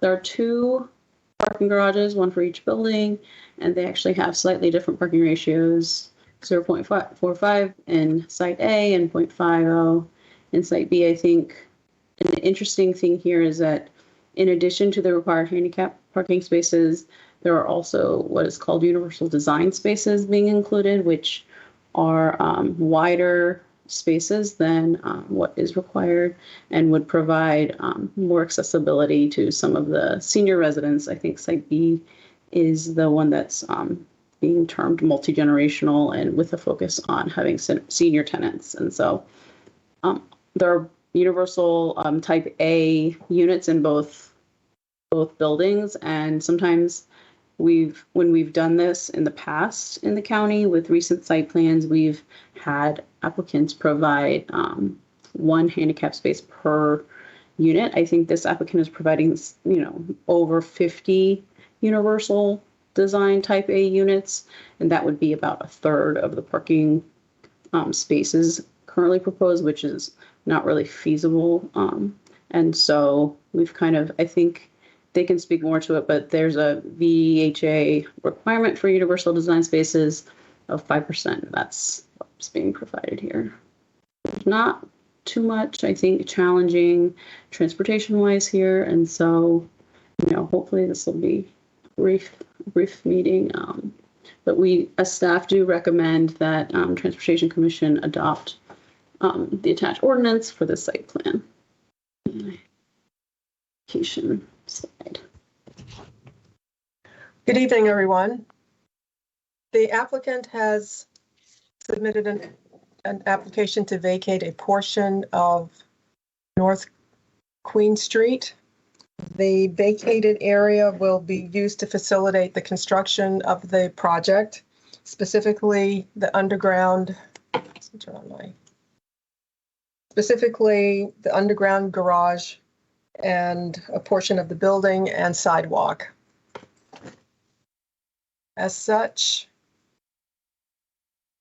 the staff recommendation is that the commission find that the vacation of the easement for public purposes located on the east side of North Queen Street, south of Route 50 on the property known as Outlot B, Block 24, Fort Myers Heights, RPC 170330009, that the vacation be granted subject to conditions. And we also request that the commission find that the vacation is substantially in accord with the adopted comprehensive plan or applicable portion thereof of Arlington County. And I'm happy to take any questions if there are any.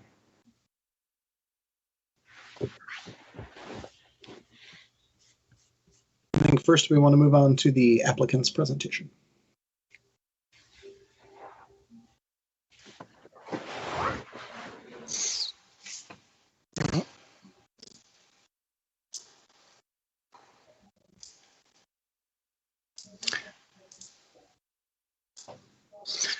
Okay, good evening, everyone. Okay, I can see the presentation. Great. Well, thank you, everyone, for having us this evening. My name is Matthew Allman. I'm an attorney with Venable LLP in Tysons, Virginia. I'm here this evening representing the Arlington Partnership for Affordable Housing, who's the owner of the Marbella Apartments site.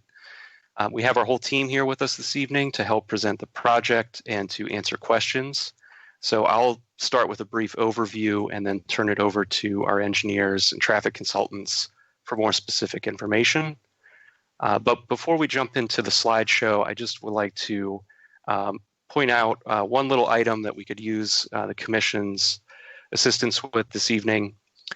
You may have seen in your distribution materials or the draft staff report that there's some ongoing discussions taking place between the applicant and county staff relating to some of the requirements for the housing affordability. And we simply ask that whatever motion you put forth this evening or whatever recommendation you may make, simply acknowledge that you're not taking a position one way or another on this affordable housing issue. We think the discussion will continue between now and Planning Commission and County Board. So that there's more work to do on that, but it's not really within our purview here at Transportation Commission this evening. So with that out of the way, we'll go ahead and jump into the presentation. And if we could advance the slideshow. One more. Great. Thank you. So here you can see the site hatched in two different colors. The site is presently developed with a series of low-rise garden-style apartments, mostly dating back to the 1940s. The site is zoned RA 615, and there is no rezoning proposed as part of this development. You can see in red, these are the buildings that are proposed to be retained and be renovated. And then I think we jumped ahead one, but in purple on the prior slide, you could see the new development site. On this slide, you'll see we've noted the walking distances to the courthouse and Roslyn Metro stations. So it's within a mile of two different stations and three different Metro lines, so very accessible to transit. And on subsequent slides, you'll see some of the bus routes and other multimodal options which serve the site as well. Next slide, please. This depicts the existing conditions in and around the site and some of the surrounding context as well. This slide begins to illustrate some of the existing Metro and ART bus stops and how those routes circulate in and around the neighborhood, as well as the street network and where there's on-street parking and just some of the other existing characteristics of the neighborhood. Next slide. Here's the latest version of our site plan. You can see on the left is Site A. That's the affordable housing building, 234 units with a parking ratio of 0.45. On the right is the multi-generational building, which contains a mixture of both traditional multifamily affordable housing as well as senior living units. And that has a parking ratio of 0.5 spaces per unit. And on a blended aggregate basis, the ratio for the site is 0.48. And this is where I will turn it over to our civil engineer, Karen from Walter Phillips.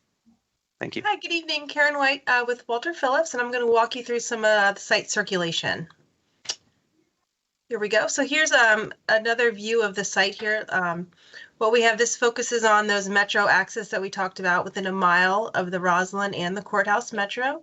You can see that there are two art bus stops there at the corner of Queen.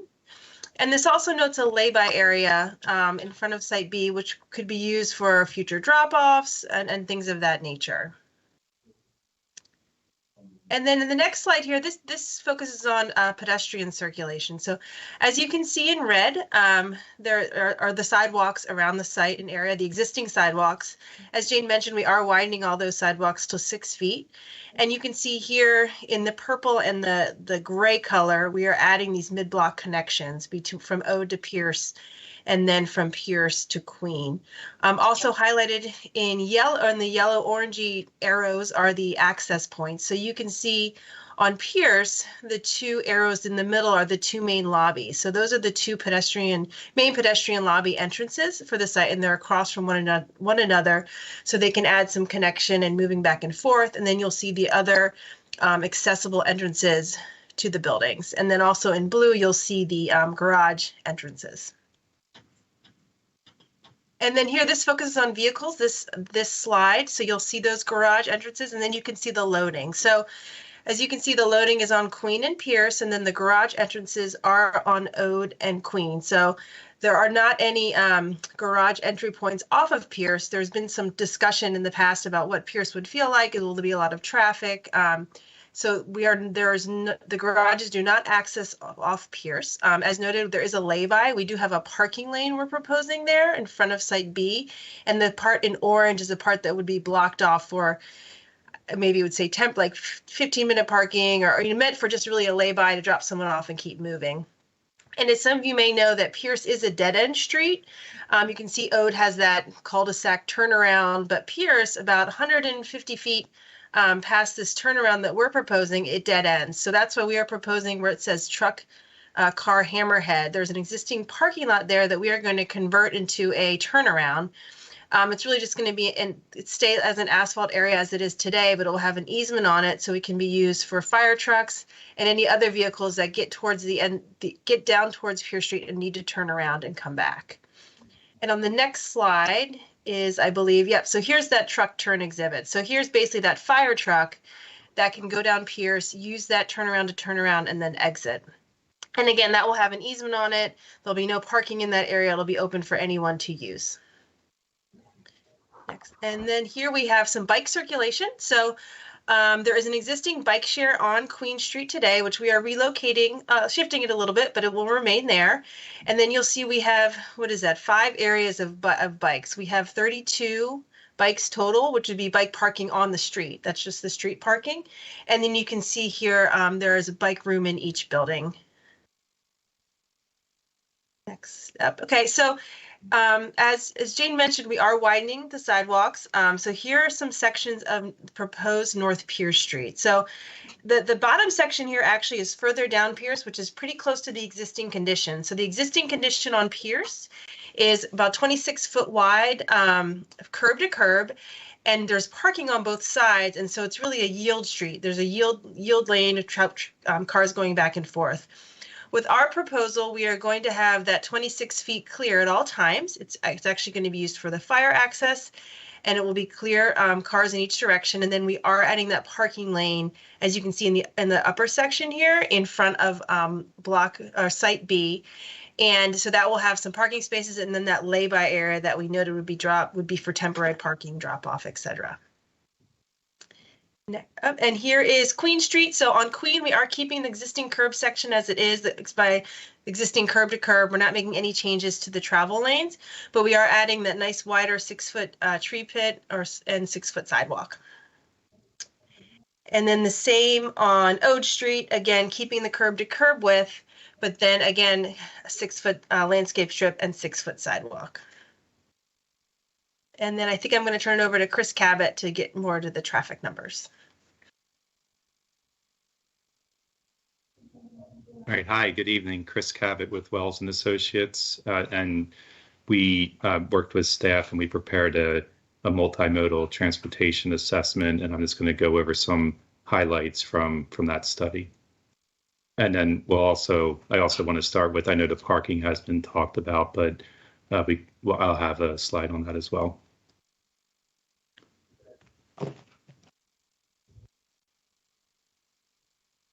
So as the parking has been discussed and the parking ratio for this site, APA and the team has gone around and investigated their other sites. And I think you may have seen this on some other of APA's applications over the years. But overall, they have a portfolio-wide parking ratio of 0.83 spaces per unit. They went for this particular case here, we went out and APA surveyed 16 of their facilities in Arlington in September and October of 2021, and found that the actual utilization rate, so the number of vehicles that are actually parked in the spaces, they had the portfolio-wide rate of 0.53 spaces per unit, and at the existing site, for Marbella, they had a parking utilization rate of 0.32. And again, you heard what the overall blended rate was, about 0.48, a 0.5 on site B and 0.45 on site A. So for the MMTA, we studied 4 off-site intersections and the site driveways.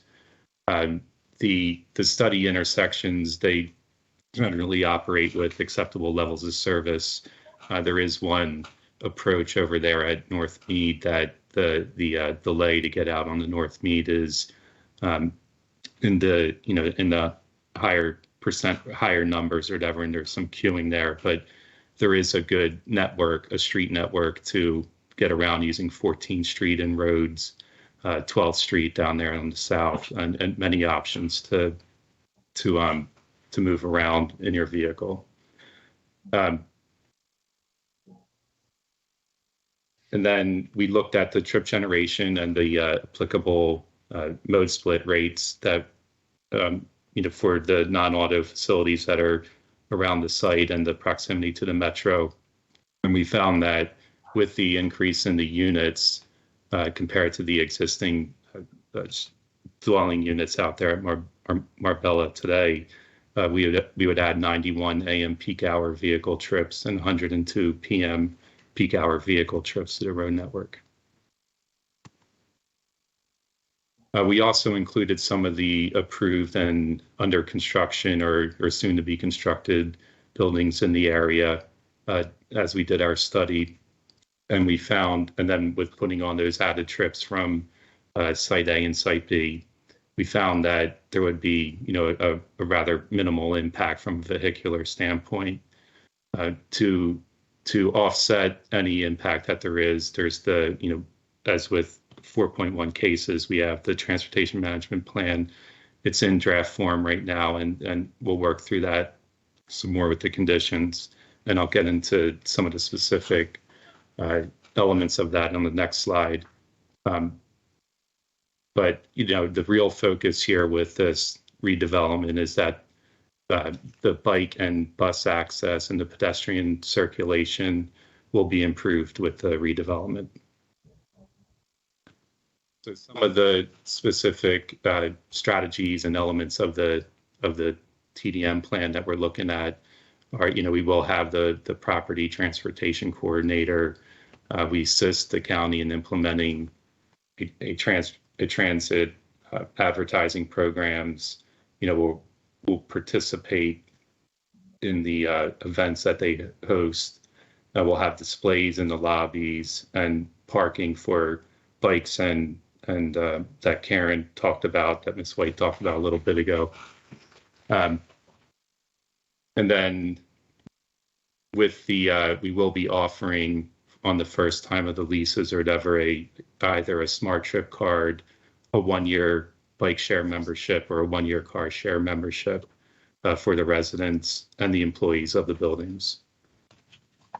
And then we'll also be monitoring and doing the annual reports that are typically required with the TDM plans.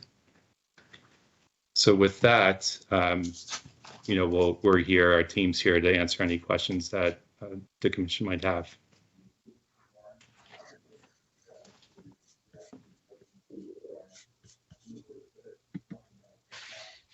Great, thank you very much. Let me turn my camera back on here. Ms. Obakoya, did we have anyone sign up to speak on this item? I see that Kevin Vincent's hand is raised, and he did not speak on the Pentagon City sector plan update, so perhaps he has a comment. I was just about to ask Mr. Vincent if that was why his hand was up. That is why my hand is up. I do have a comment here. Perfect. So first of all, I want to make sure that the Transportation Commission understands that the C2E2 was also briefed on Marbella and has provided comments. Those comments included some recommendations to changes to the project and one of which overlaps with the agenda of the Transportation Commission, and also fortuitously also follows up on Ms. Eddy's presentation earlier today. And first I want to point out it's not what we included in our letter, but following up on my observation is I would question whether there's more parking than is necessary for this site, but I know the Transportation Commission is good at digging into that issue, so I won't dwell on it further, but that is an observation. What we did write about was the EV charging in the garage, and the point that we made, I was trying to figure out if I could block and copy from our letter and put it into the chat so you all could see the paragraph that we submitted, but I'll just summarize it here. We basically pointed out that even though there were some statements that there would be EV charging in the garage that was not mentioned. The specifics, it was not mentioned tonight, and we haven't seen specifics on that. And maybe I missed it because I was multitasking trying to copy from our letter.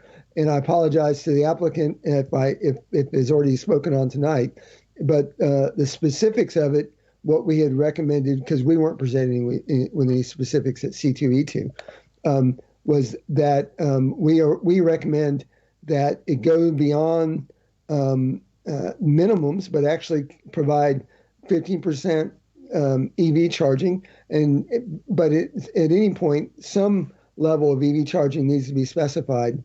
And even though this is affordable housing, I think the assumption that affordable housing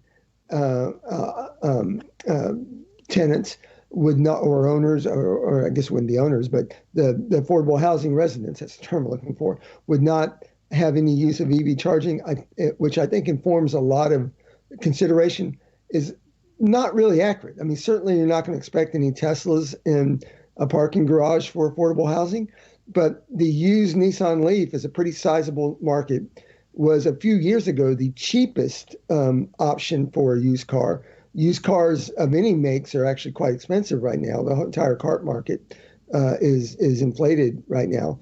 But there's no reason to expect that used Nissan Leafs and other cheaper cars, Chevy Bolts, after a few years, are not going to be on, let's say, correct their safety problems, will not be available in the used car market in numbers that make them attractive options for affordable housing residents. So we think that EV charging is not only viable, but necessary to some extent in affordable housing. And we would encourage that to be up to 15% EV charging. And even more importantly, since you're building a new garage, make it EV charging ready, so that if the demand in the future points to the fact that you have drivers, you have affordable housing folks who have cars that want to have a Nissan Leaf or another affordable used EV, that they have the option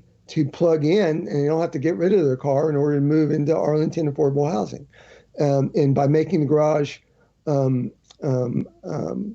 ready, it aligns with the county goal of trying to become net zero for transportation by 2050, but also will meet the demands of the residents of Marbella the Marbella housing. Thank you. Thank you, Mr. Vincent. All right. Discussion is now with the commission, and I see a number of hands excited and ready to ask questions about this development. But I think I'd actually like to just jump to Commissioner Brose, who has been our representative on this particular project, and just see if she has any context that she would like to add before we jump into those questions and comments.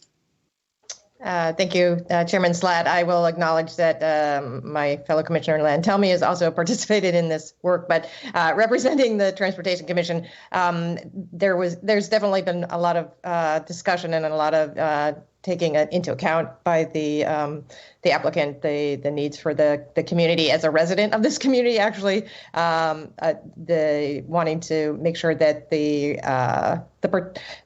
residents of the Marbella have the opportunities to get around and not impact the neighborhood has been something that's been high on the minds. The traffic assessment with the cars is one that sort of is one that that's been on my mind because of the really low level of traffic here and cars, because so many people do actually take advantage of the public transportation in the area.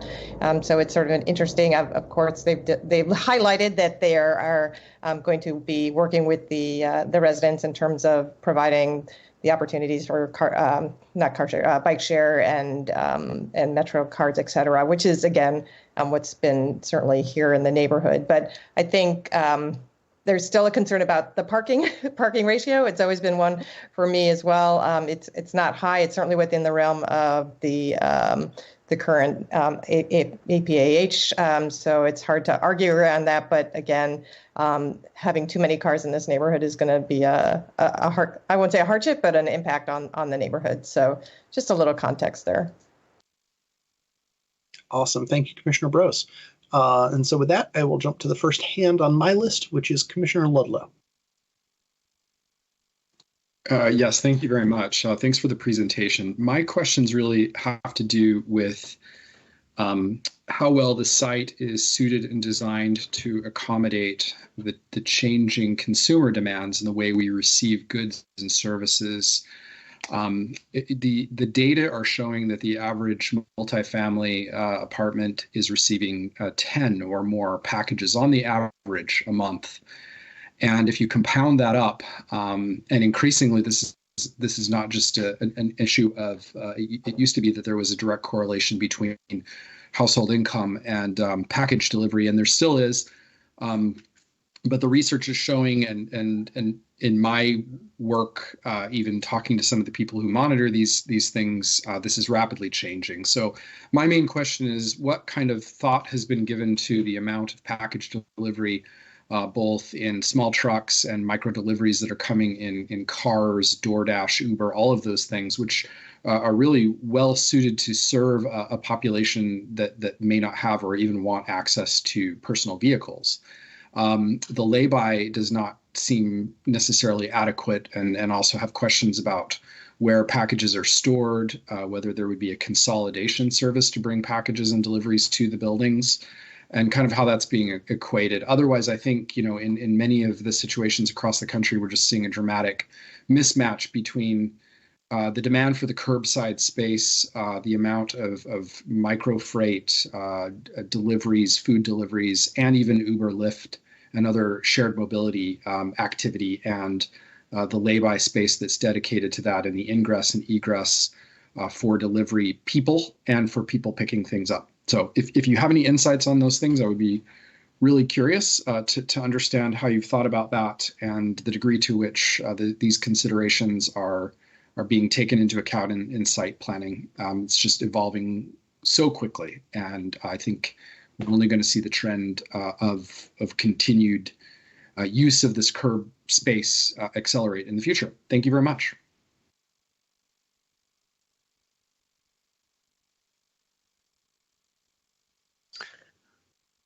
Karen, I can take a pass at that, and I see you've got your camera on too. So, and Chris, if I miss anything, please jump in. But I think it's a great comment. Thank you for raising it. It's something that definitely came up at SPRC when we were talking about building access and how folks are getting to and from the front door, and how are deliveries being managed, et cetera. You mentioned the lay-by in your question, and that's certainly something that was an outgrowth of those discussions, making sure that there was dedicated space within the right-of-way for short-term, pickup drop-off, short-term deliveries, et cetera. I would note that each building has its own loading ramp, of course, and that we're not seeking any modifications to reduce the number of loading spaces. So we're meeting, what is, the typical by right number of loading spaces, which, sometimes you don't see that in a site plan building. So that, coupled with the street widening that's going on Pierce, which is a relatively low volume street today, all of that in tandem, we think is, sufficient to help manage some of the delivery and short-term visits to the site. And Karen, Chris, please jump in if I missed anything. I'm just going to add, Matt, that the county has the ability to manage, or they do manage the curb usage, and as we do have a lay-by here,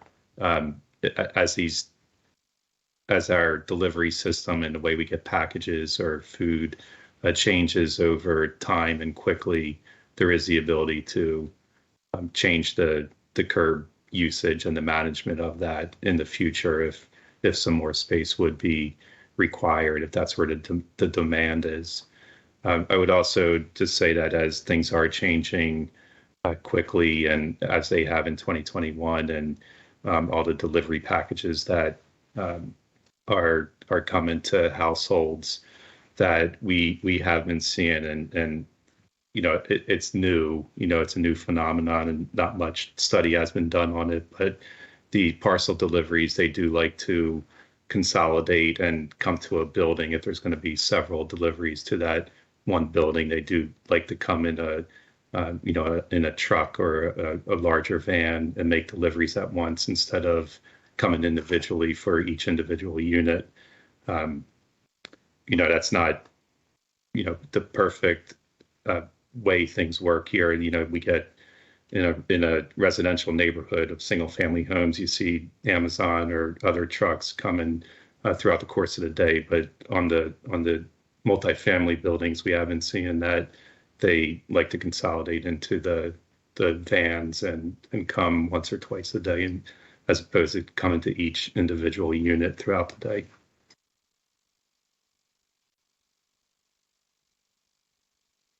Thanks. Commissioner Lantelmi, you're up next. Yes, thanks. I have a couple of questions. First, I have one short one. That turnaround little off the street, I think that's a nice innovation there. I wonder whether, well, you did say it was going to be paved asphalt. Given that it's a very limited usage and there's not to be parking on it, and it's certainly not a through street and it doesn't go to any garage or anything, does it in fact need to be paved? Could it be some sort of pervious surface there and still function well as a turnaround? I throw that out there as something to consider. It would help minimize the amount of impervious surface in the overall project if you're able to do that. And I don't think it would affect the functionality. The second question I have is about parking. There's a few things of that. I think I heard you say that parking will not be charged for. It's free parking in the building. If so, isn't that contrary to county policy? And is this probably the only rental building that I've ever seen being built that does that? All of them are charged. All the others are charging. And is that true? Like, for example, the Queen's Court building. And talking about the Queen's Court building, I agree that the parking ratio here seems a bit high for me for something that's in a walk shed to a metro station and other transit accessibility. When you're looking at the entire Apple portfolio, there are a number of projects that are not in a transit area. and of course have a large amount of parking by necessity. If you compare it just to the APA projects that are within the transit walk sheds, what is the ratio for those other buildings? Again, I think it's a bit high. Finally, again, with parking, I know you have those universal design spots, which are larger than the regular spots. I think that's a nice innovation. Question I have with that, though, is how do you make sure that it doesn't get taken up by someone who owns a Chevy Suburban or a big pickup truck, which is not the type of vehicles we really want to encourage? Anyway, those are my comments, and I will go offline as you answer them. Thank you.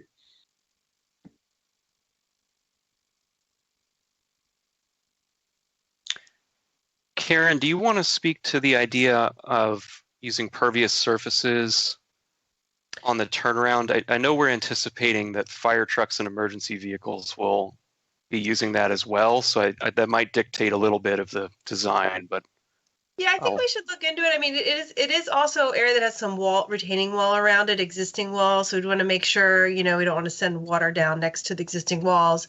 And we would need to check with the turning. Sometimes the harder part for the permeable pavement is like the turning movements of the wheels. But I think it's something we can definitely look into it more.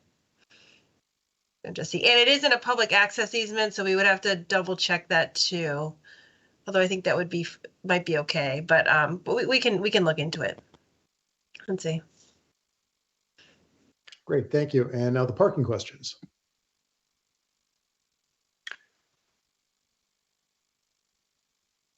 So the question about charging for parking might best be answered by our APA team who's on the line. I do believe that's consistent with their other projects, but I don't want to spread misinformation. So. Yes, this is Charles Sims, Director of Development with APA. Yes, the parking is free across the board at our properties. This is affordable housing, so we want to reduce the barriers and additional costs for residents however possible. Okay, but then also, are they assigned spots, and how do you deal with that universal design to make sure that it isn't taken up by oversized vehicles? The way that we typically who need that spot. Sure thing. The way that we typically assign spots is residents who have vehicles or request a parking permit, and then that parking permit's handed out, and parking goes to residents who use it or need it, who have a parking permit. Everyone doesn't get a parking permit immediately when they come into the building. They request it, and then they're given one, and then they're allowed to park inside of the garage. Okay, because again, handicap parking is regulated. You have to have a handicap permit to use a handicap space. That's but correct. These other spaces, they're essentially free for the taking if they're not otherwise assigned. Is that correct? Correct. Yeah, we don't assign parking to residents as we have. We're not having a one-to-one kind of parking ratio. So every unit will not have. I question that what will happen is. Again, if it minimizes the amount of parking spaces, fine. I'm happy with it. But otherwise, somebody's going to use that just because it's easier to get a car into that spot than it is in a standard size spot. So I'm not sure it's going to be fulfilling the purpose you're intending, which would make it easier for someone who has some sort of mobility issues that don't rise to the level of a handicapped space. Yeah, that's a great comment. And as part of the post-approval permitting process, we will be submitting a parking management plan that's going to drill down on the exact locations of the ADA and UD spaces and some of the operational and management details of the garage. I think that's something we can continue to look at, and it may be appropriate to build some provisions into that parking management plan to, basically give APA control over those spaces if they need to be used for folks with mobility challenges or other issues, and they're finding that there's that demand there. I think it's something that allows you to adapt those spaces a little bit to meet the changing needs of the building and its tenants. Okay, thank you. I'm just wondering, before we move on from this, Ms. Kim, can you speak to how how we handle parking intersects with our standard site plan conditions? I know we have some language preventing parking spaces from being directly bundled with a unit, and I think we often think that means requiring charging for parking, but I don't think it actually does. Can you speak to that portion of things? Sure, I think that's correct, what you just said. While we require that they aren't bundled, I don't think operationally we have any language in there about pricing or any of that kind of more operational aspect of the parking. The parking management plans may deal with some of that, but I don't really ever review them or look at them. Our parking team, who has the expertise, takes a look and reviews those. But those may have some of those types of details. I think it's mostly to deal maybe with like the arms that go up, and we don't want people, for instance, waiting to get into a garage to, queue into the public right of way and block traffic and things of that nature. And so I think for that level of kind of review, we look at and consider the pay operations of garages, but I don't think we, really say anything about whether or not you can or cannot charge or that. I think the free market kind of probably captures that. And I just wanted to also mention that we looked at American Legion and their parking ratio is kind of a similar type of building.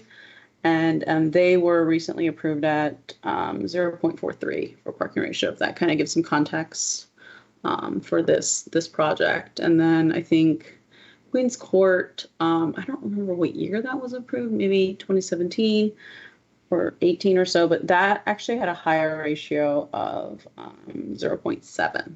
So, they're in the RAPS area, which is also pretty equidistant between two metro stations similar to this project. So those are just some contextual parking ratios for similar types of development. Great, thank you very much. Moving on to Commissioner Moradovic. Good evening, thank you. So going through your presentation, I noticed one thing about the bike parking, that it's on parking level 2. I was wondering what the logic behind that is. Perhaps you had some constraints, because it seems counterintuitive having people, use something that's fundamentally human powered biking up out of the garage when it could have been on level 1. I mean, unless it's an e-bike, then it really doesn't matter. But so that's kind of my question. Why on P2?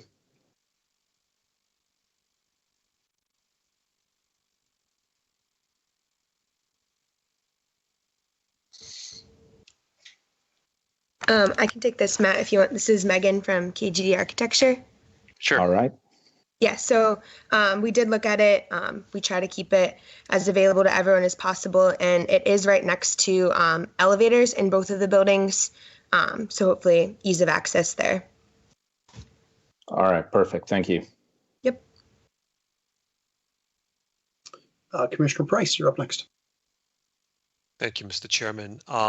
First, I always like to, when I make my comments, like to start with the positive. First, say, APA, I love you. You are a great organization. My wife and I are supportive of you. We think the world of the organization.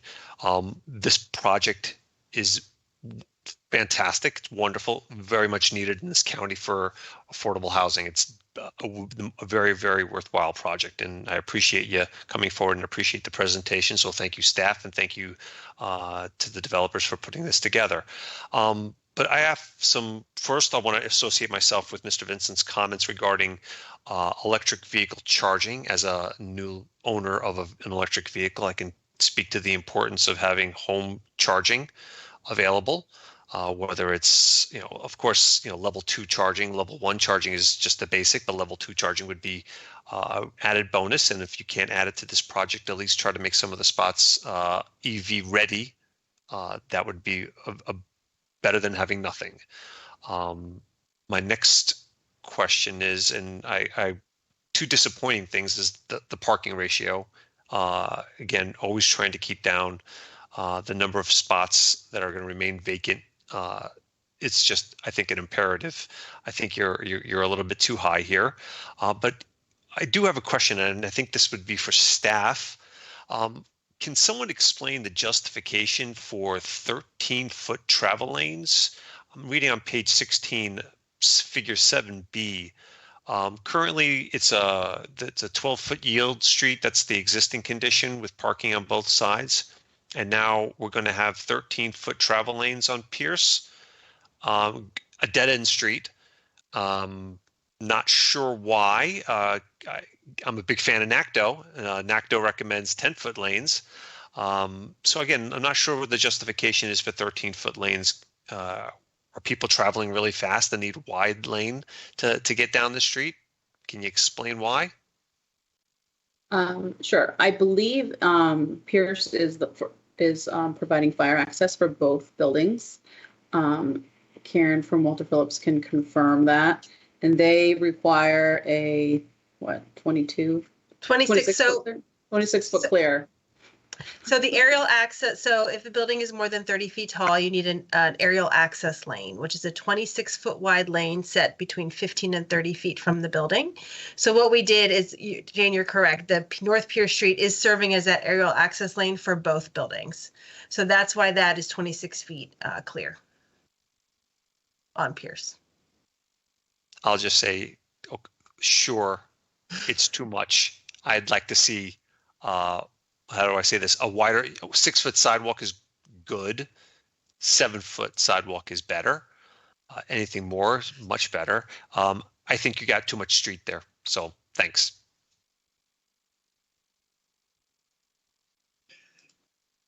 I would just say for Commissioner Price's benefit that as someone who has dug into the Virginia Fire Code, have a chat with your local state senator and state delegate. Currently, Arlington County has the ability to make its fire code more restrictive, but not the ability to make its fire code less restrictive. Though the fire marshal does have the ability to waive certain provisions, probably not that particular provision. So, Mr. Chairman, as soon as I heard them say fire, as soon as they said fire department, I was like, please, I'm done. It was a dumb question anyway. So yeah, thank you. Sorry. No worries. Commissioner Locker, you're up next. So I had two questions. The first is regarding the pedestrian path leading to, or a pedestrian way leading to, what is that? The bridge that takes you towards the metro. I forget the name of the. It looks like the only way to get from parcel B to Queen Street is there seems to be a set of stairs that go on the south side of Site A. And I was just wondering if there was a possibility to also add some on the north side to cut that walk for the Site B folks. And it may be a grading issue. I'm just looking at it in plan. Sure, and it may be helpful to pull up one of the graphics, Chris, if you still have the presentation up, just to help visualize it. I believe that the short answer to your question is, in the original iteration of the design, we were looking at that northern frontage for that through block connection. Yes, great, thank you.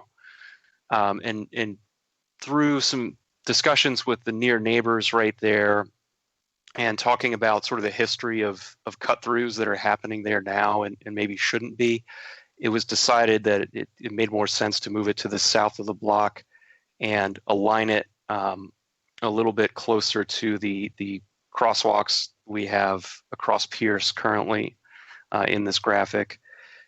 There's a lot of grade change on that across that site, so it's been a little bit of a tricky engineering challenge for us, but we've come up with a design that works. And it was, along the north side frontage where we have those townhouse neighbors, after much discussion, it was decided that a better use of space there was a landscape buffer and a more passive green space. And in that passive green space, the residents will be able to use that passive green space in the north section.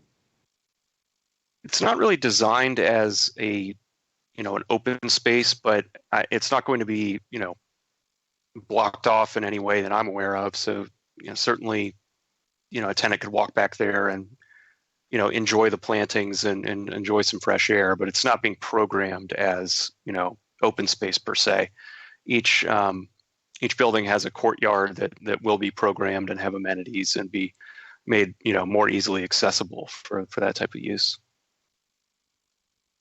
So will it be used for, meeting stormwater requirements? I'm just wondering, it's a shame to have green space that wouldn't really not being optimized is maybe a thought. But, and then my second question, I was just wondering why the difference between the two sites, the 0.45 versus the 0.5, especially in Site B where there's the multifamily as well as the seniors. Are you finding that the senior population or the senior tenants have more vehicles? Just curious about why the difference. Yeah, that's a great question, and it reflects a little bit of the design evolution of the buildings over the course of SPRC. We actually started out at a 0.5 ratio for both buildings, and that was sort of an intentional feature of the design. As we have nipped and tucked Site A to provide a better transition to the adjacent townhomes, we've pulled back some of the areas of garage that were, previously exposed in our initial filing of the plans. And so each time we've pulled the garage back, we've lost some spaces and had to re-engineer the layout a little bit in those garage levels. So we've lost a handful of spaces in the Site A garage. It wasn't really a programmatic decision so much as trying to honor the original plan for the two buildings while still making design adjustments for a better architectural outcome. So just one comment from that. It would be a shame then, if somebody cries louder that you're either not getting your programmatic needs met or your programmatic needs are being met, and maybe we can look to move that needle to reduce some parking in Site B as a thought as well. Thank you. That's all I have. Great. Thank you. Commissioner Brose, you're up next. Thank you. I do want to echo my fellow Commissioner Price's support for Arlington, the Affordable Housing Group, and for making this housing available which is really needed in Arlington County, and for the group to be the applicant to work with us. And there's been a lot of concern about the height of the buildings, among other things, and they've really responded to that. I'll just put in another plug for the cars and the parking. I think the ratio could be lower. I know there's folks there that are going to need cars, but we're also working really hard to transition people out of cars into other modes of transportation. So it's certainly within the realm, but I would have loved to have it a little bit lower and to reduce the density of cars in the neighborhood.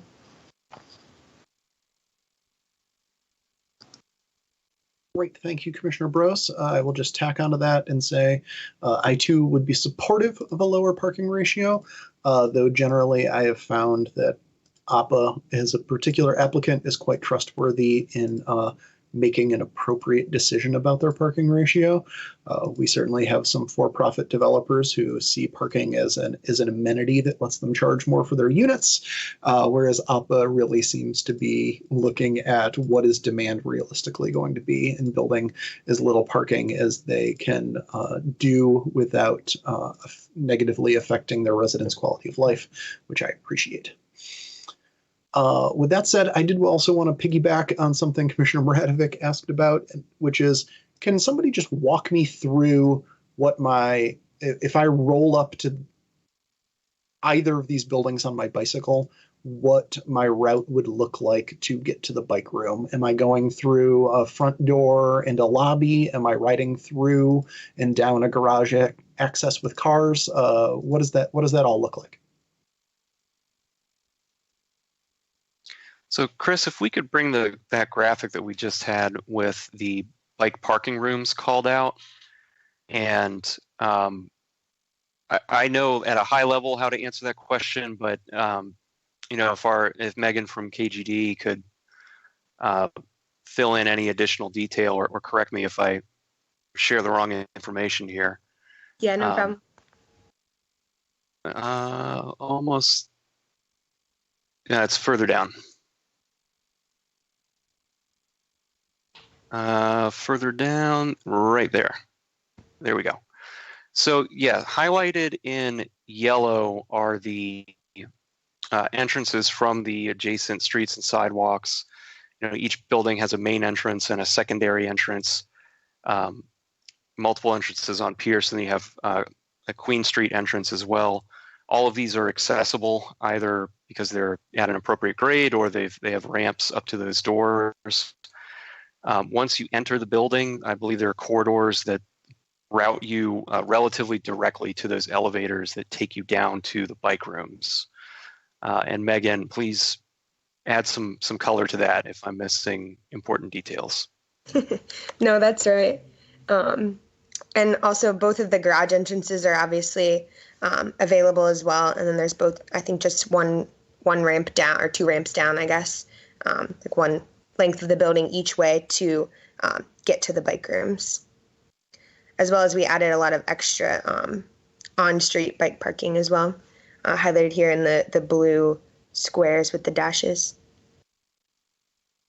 Great, thank you. And we occasionally run into developers, or I guess it's really the residential management companies, who don't actually allow bikes into lobbies or into elevators.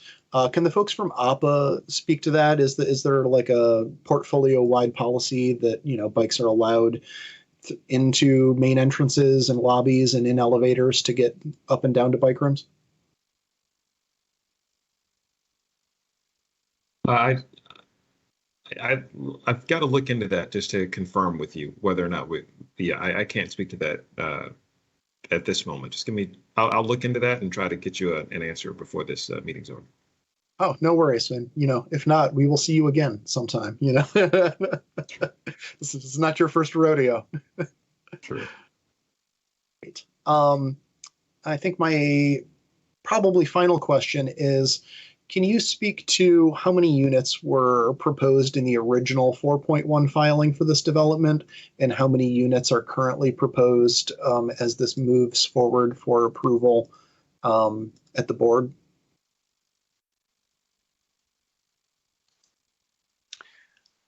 I can look that up. It will take me just a moment because we have been through so many iterations of the design, frankly, for this project. We're probably on our fourth or maybe even fifth version of the plan here, and we've certainly shed units along the way. I'm going to say that ballpark, we have lost approximately 6 units between the two buildings, and that there have been some changes in the unit mix as well, shifting more towards 1-bedroom units versus 2s and 3s. But I will mute myself and try and find that exact number for you. And if someone on my team knows it. Yeah, I can answer that. We were at, on site A, we were at 236 units, and I believe now we're at 234. But like Matt had said, we're way more 1-bedrooms now. And for site B, we went from 325 to I believe we're at 321 now. Great, thank you very much. That's really appreciated. And I am not seeing any other commissioner hands up. So if that's an oversight, go ahead and get your hands up now. Otherwise, I think we'll be moving towards a motion. I will simply say that it is always tough as a commissioner, and I think it is tough sometimes for the board, the changes that happen in site plan review, you know, especially when we're losing units of affordable housing during a housing crisis. So it is always tough to see that that those units kind of get shed and lost along the way for various reasons before anybody, you know, other than site plan review committee has an opportunity to say, you know, no, we'd rather have those units than whatever it is that we're, you know, whatever the justification is where we're losing them. So I'm strongly supportive of the project, but I think I would have been even more strongly supportive of it with more multi-bedroom units to support larger families and with more units in general. Seeing no further hands, I will go ahead and make a motion. Actually, first, I just want to say, for those who were wondering about the bundling parking thing, if you jump to page 77 of the board report for Marbella, it has the standard site plan condition that I think many of us are thinking of when we think of parking, having to have a separate cost. And it basically just says the developer agrees that for projects that include rental residential units, the rental agreement shall not require rental of a parking space. So it can't, that's literally bundling, right? You can't have to rent a space just because you're renting an apartment. And the cost of parking will be shown in such an agreement separately from the cost of renting the residential unit. So you can't bundle the price. You have to say, your rent is this much, and if you want a parking space, it's this much separately. It doesn't say you have to charge something other than $0. So if anybody wants to take a look at that, that's that. And I will move that the Transportation Commission recommends that the county board adopt the ordinance for site plan number 463 to construct a 555-unit multifamily residential development consisting of 2 building towers as outlined in our draft board report dated January 25th, 2022. And furthermore, that the Transportation Commission recommend that the county board adopt the ordinance of vacation, and that the Transportation Commission finds that said vacation is consistent with the comprehensive plan of Arlington County, specifically the county's master transportation plan. Second. Seconded by Commissioner Price, who was always the fastest. Is there any further discussion of the motion? None. We will move to a vote as soon as I can get my Google spreadsheet up. Commissioner Brose. Pardon me, Commissioner Slatt. Oh, sorry. Yes, I'm please. sorry to jump in midstream here. If you would indulge us, I wonder if there could be an amendment to the motion or a clarification that it's sort of agnostic as to the affordable housing issue that is still sort of pending before county at this time. I'll handle that separate. Thank you for the reminder. I'll handle that separately after the motion. Okay, thank you very much. So the motion as it stands, Commissioner Brose, you said yes? Yes. Commissioner Lantelmi? Yes. Commissioner Locker? Aye. Commissioner Ludlow? Aye. Commissioner Maradovic? Aye. Commissioner Price? Aye. Braddock? Aye. I too vote yes, so that is unanimous.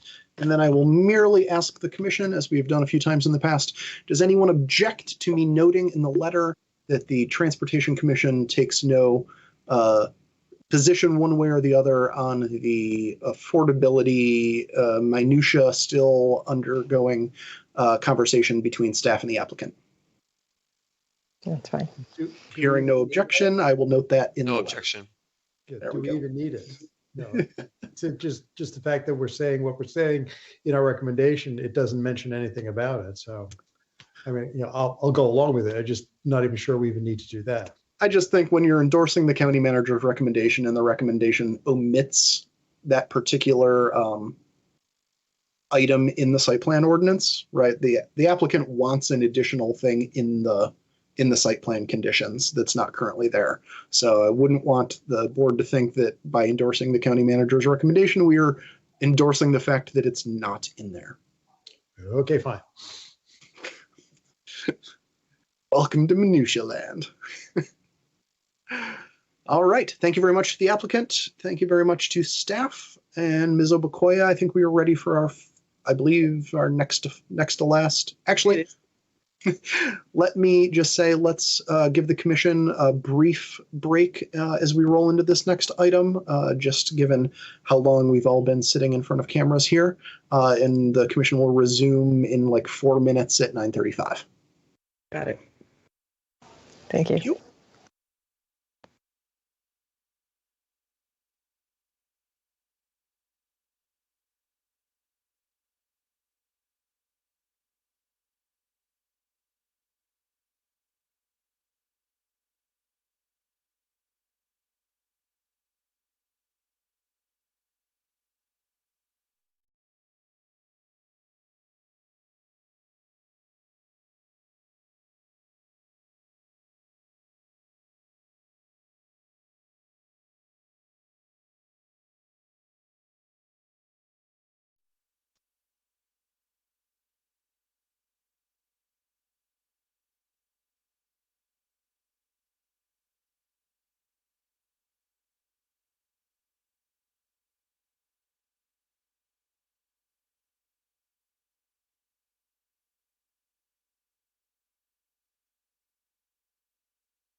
All right, Ms. Obakoya, my clock says 9:35. So in the interest of getting everybody wrapped up this evening, let's jump into the next agenda item. Okay, the next agenda item is CMAQ, RSTP funding, and the signals, the ITS program with Joshua Nichols and Dan Mulliff. Joshua, take it away. Sure. Thanks for having me tonight. I was invited here to speak a little bit on the background on some existing projects that have been around for quite a while that utilize CMAQ and RSTP funding. Let me pull up the presentation real quick. Can you all see my screen? Yep. Yes. All right, perfect. So this is just a brief overview, a sort of a primer on these two projects. They're in the vein of operation style projects, so not traditional roadway construction, widening, or improvements like that. These are more focused on getting the most out of the existing infrastructure, maximizing network capacity, utilizing operational strategies, and some heavy construction due to telecom infrastructure. So let me start with introducing myself. I'm Josh Nicholas. I am the ITS manager for Arlington County. I work in the Transportation Engineering and Operations Bureau within DES.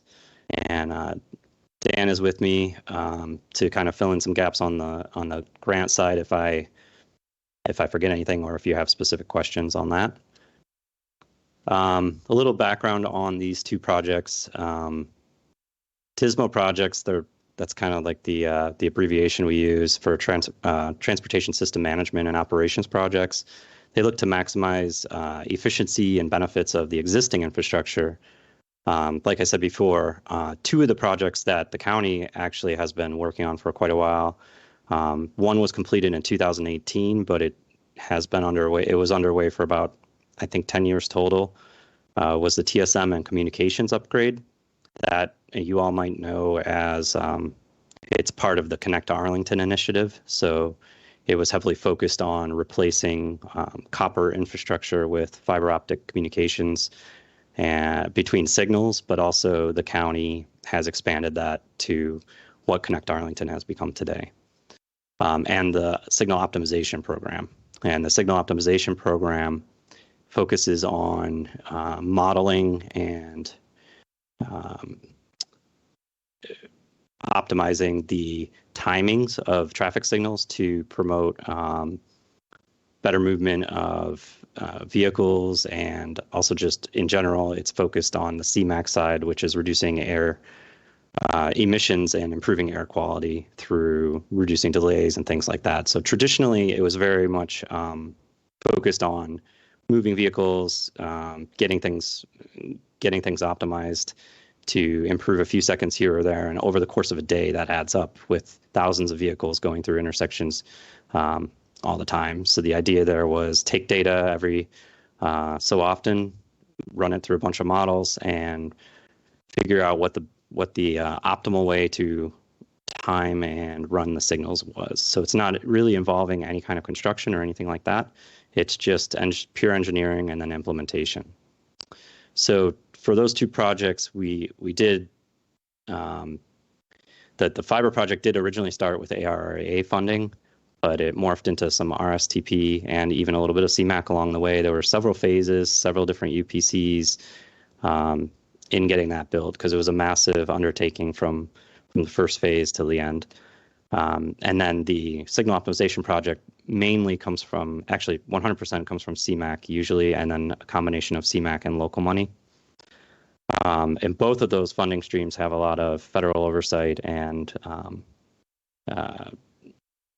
benchmarks that you have to hit.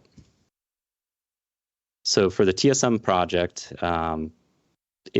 like I said before, it basically took the existing traffic signal infrastructure were connected with twisted pair copper, old old technology that didn't have a lot of bandwidth for getting real-time data or any kind of monitoring capabilities.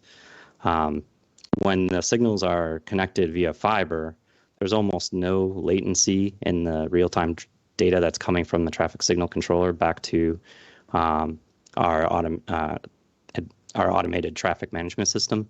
So you could see real time what's happening, and it makes it a lot easier to troubleshoot problems. It makes it a lot easier to get high resolution data and that kind of thing for evaluating different strategies and identifying problems.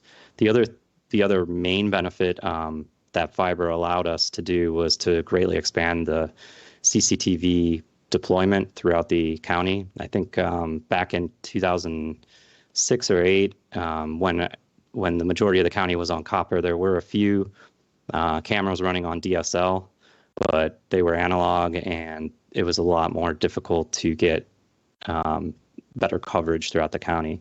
And the importance of those cameras is just they're not only utilized for traffic monitoring, but different partnering departments have access to those for things like snow removal. Office of Emergency Management has access. They're tied into the NCR net, so our regional partners during emergency events have access to them, and they're really utilized very heavily throughout the day, just in day-to-day operations even. There is another benefit with the fiber in that we can connect a lot of the equipment that is at the intersection running, the different subsystems of the intersection. We can connect those to the fiber to be able to configure them remotely, log in, troubleshoot, gather more data than we could in the past, and bring that all back. So it's all part of networking and getting the most out of what we have in the field. That opens up doors for things in the future, such as connected vehicles, automated traffic signal performance metrics, and things like that. So having that communications backbone really lets you tap into that high resolution data that is very valuable in vehicles. So, having the message go from the intersection to the vehicle, if you're on copper, is impossible. But if you have very low latency, you can get it back and forth in enough time for the vehicle to provide the driver information or warnings or anything like that. The first phase of this project the final phase, was completed in late 2017, early 2018. It's kind of vague there just because there was a substantial completion and that kind of thing. So it was late 2017, early 2018. The last phase was a little bit lower on the RSTP funding than we thought it was because there were different funding sources utilized. The bids came in low, that kind of thing. So there was a little bit of money left, and that's kind of where that request from Rich last time, we're rolling it into the new UPC. So that money is just part of the TSM program. And now, like I said, all of our traffic signal controllers are now connected via fiber, so we have 100% coverage. The CCTV capabilities have greatly expanded, so we've gone from, I think, maybe a handful to under 20 cameras to up to 280 plus cameras. So we have pretty good monitoring throughout the county for things like MOT and troubleshooting, anything like that. The screenshot below is also an example of what we can do with the fiber. These are travel time monitoring stations that we have just to log historical data and try and pinpoint any fluctuation in reliability and things like that. So when we do signal retiming and things like that, we look at the reliability of the segments and see is there a certain time that some of these segments are behaving strangely and things like that, and it helps us kind of target where we're troubleshooting. Signal optimization. So the TSM ties right into the signal optimization because of things like the Bluetooth and other data sets that we're collecting. We're feeding back into the optimization process, but it's literally what it sounds like. In math, an optimization function, you're taking different variables and trying to make the best of the equation, the best result from the equation, given certain constraints. And we typically do that for corridors every 3 years in the county. And the county is split into 6 corridors, but they're really not corridors. They're more of geographic areas because we have several arterials running into each other and things like that. So when we do optimization, we're really basing it on what is, because we are gathering the data that exists today. So these timings are developed and implemented very quickly in the grand scheme of planning and development and things like that. So we're taking multimodal traffic data, roadway geometry, speed, turning restrictions, transit data, and everything else, trying to cram it in here, and then still satisfy the spirit of the CMAQ funding category. And as you might expect, over the last 2 years or even longer, there have been very inconsistent travel patterns. So we haven't been doing a systematic signal optimization. It's kind of been on hold until we felt that conditions were more or less stabilized so that we could start collecting new data and starting the cycle over again. So that was, again, the reason we're trying to restart the UPC for the next phase of signal optimization. So we have actually started in earnest, and we're trying to get rolling on the next phase. I just attached some useful links to the last slide here in case anybody is more interested in how the process works and what's considered and things like that. There's some FHWA resources on signal timing. There's some guidance in the NACTO, but it's a little bit light on that. But there are some guidelines in there that we try to follow for setting parameters of what we're optimizing within.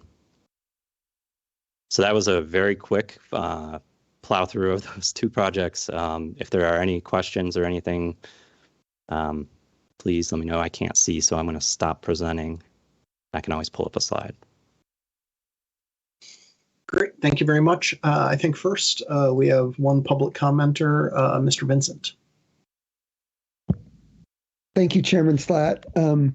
I first want to point out that, and appreciate the presentation, that one of the bullets talked about the traditional goal of the CMAQ program of improving air quality through congestion management.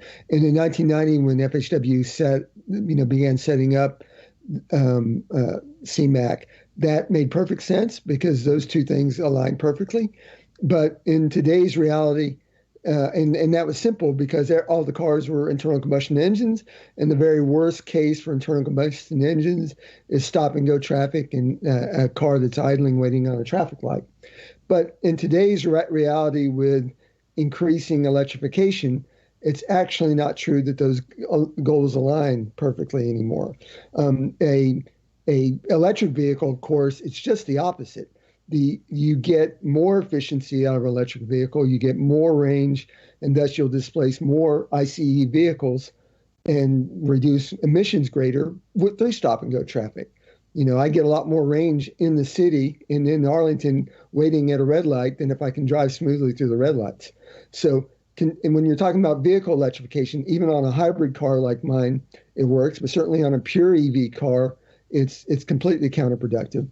On hybrids, it's probably more a neutral thing because, you could, a pure hybrid like a Prius, when you come to a red light, when you're stopping, you're recharging the battery. When you're sitting there, it's zero emissions, and you only start emissions again when you accelerate out of the red light.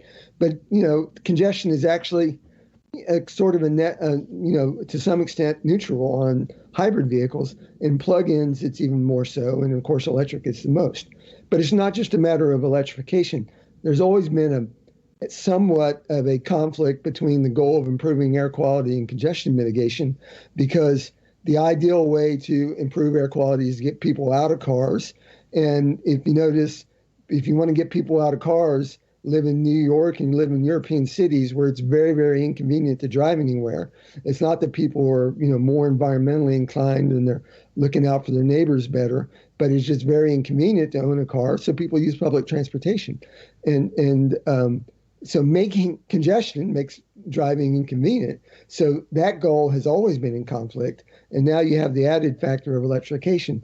And there's still one final factor, which is weighing into all this, and that is moving traffic is much more dangerous for pedestrians and for bicyclists than traffic that's slowing down because it's got to go through a lot of red lights. So smoothing out the traffic flow through traffic light management is actually contrary to that goal of reducing vehicle deaths on the highways, which is the priority right now for the Department of Transportation because of the fact that in the last couple of years, and particularly under COVID, you've had a huge spike in traffic deaths, and now up to 40,000 a year, but it was inching up even before then.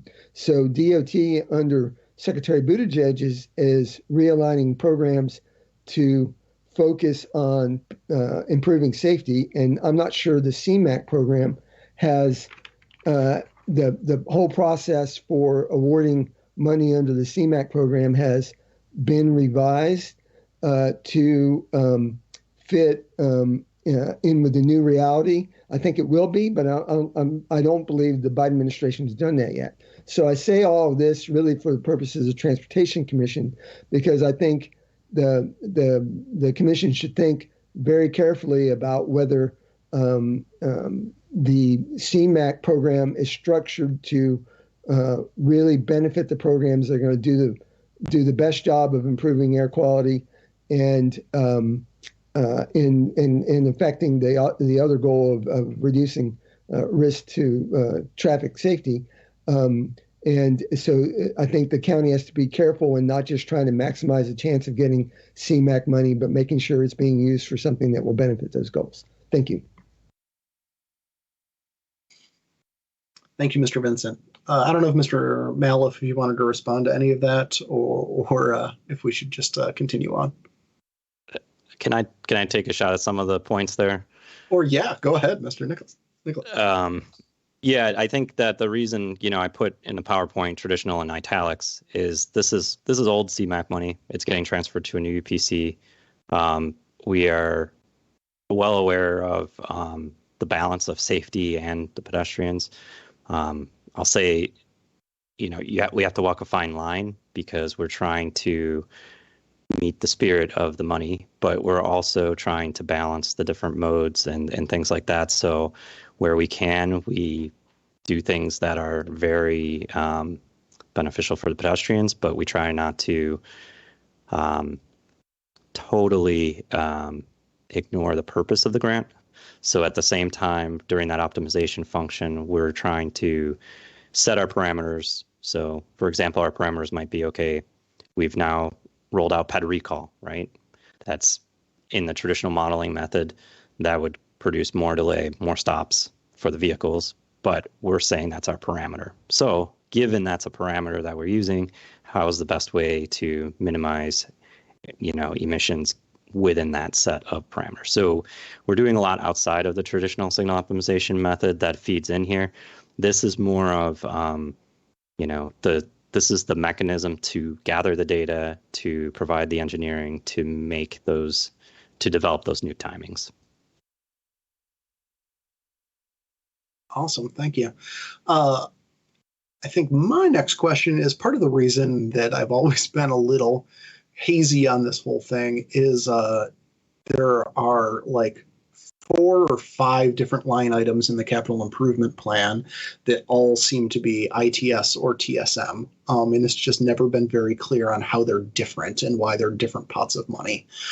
So I believe in the last 10-year CIP, there was a transportation systems and signals line item that was 45 million over 10 years, like a very large pot of money. There was an intelligent whatever ITS stands for, spelled out line item that was, again, quite large. And then there were two smaller ones, a transit ITS and security program that was like 5 million, and an ITS device replacement program that was like 5 million over 10 years. Can you just speak about like, why are these different line items? How are they different? What are the purposes of each of them? Which of those is the whole connecting stuff via fiber, and which of them are other things? So you're referring to the county's approved CIP, the overall program line items in there? Yeah, the last 10-year one, since we haven't, done a real CIP in a long time now. Yeah, there's a lot of, I mean, you're right, there is a lot of interconnection, no pun intended, between the different programs.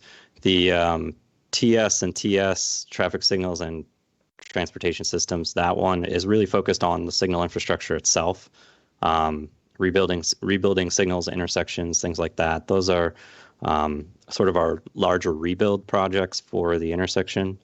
The ITS side is focused a lot more. It also does contain some signal rebuilds in the ITS side, but it is focused a lot more on the systems and the communication equipment, different applications like connected vehicles, things like that.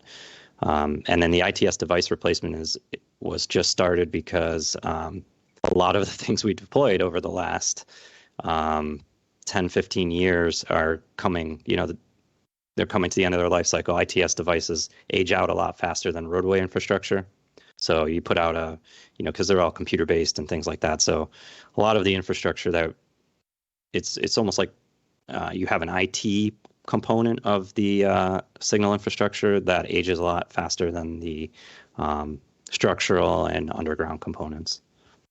So that's kind of where I see the line. There is a lot of interconnect, though. We'll rebuild signals on the ITS side.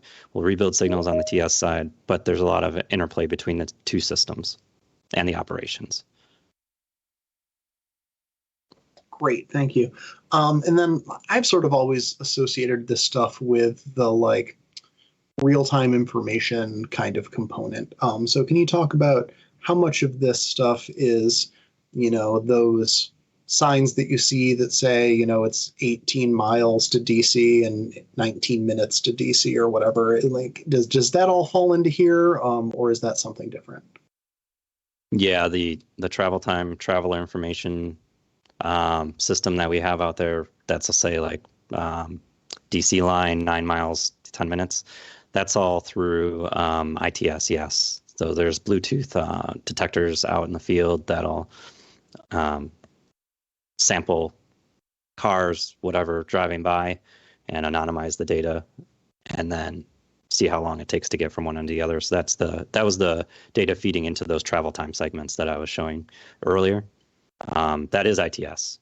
But as you can probably guess, the trends for those sort of systems are changing. The goals are changing. Everybody has a smartphone. So, there's a lot of future proofing that we're trying to do to get those systems to get information to different platforms.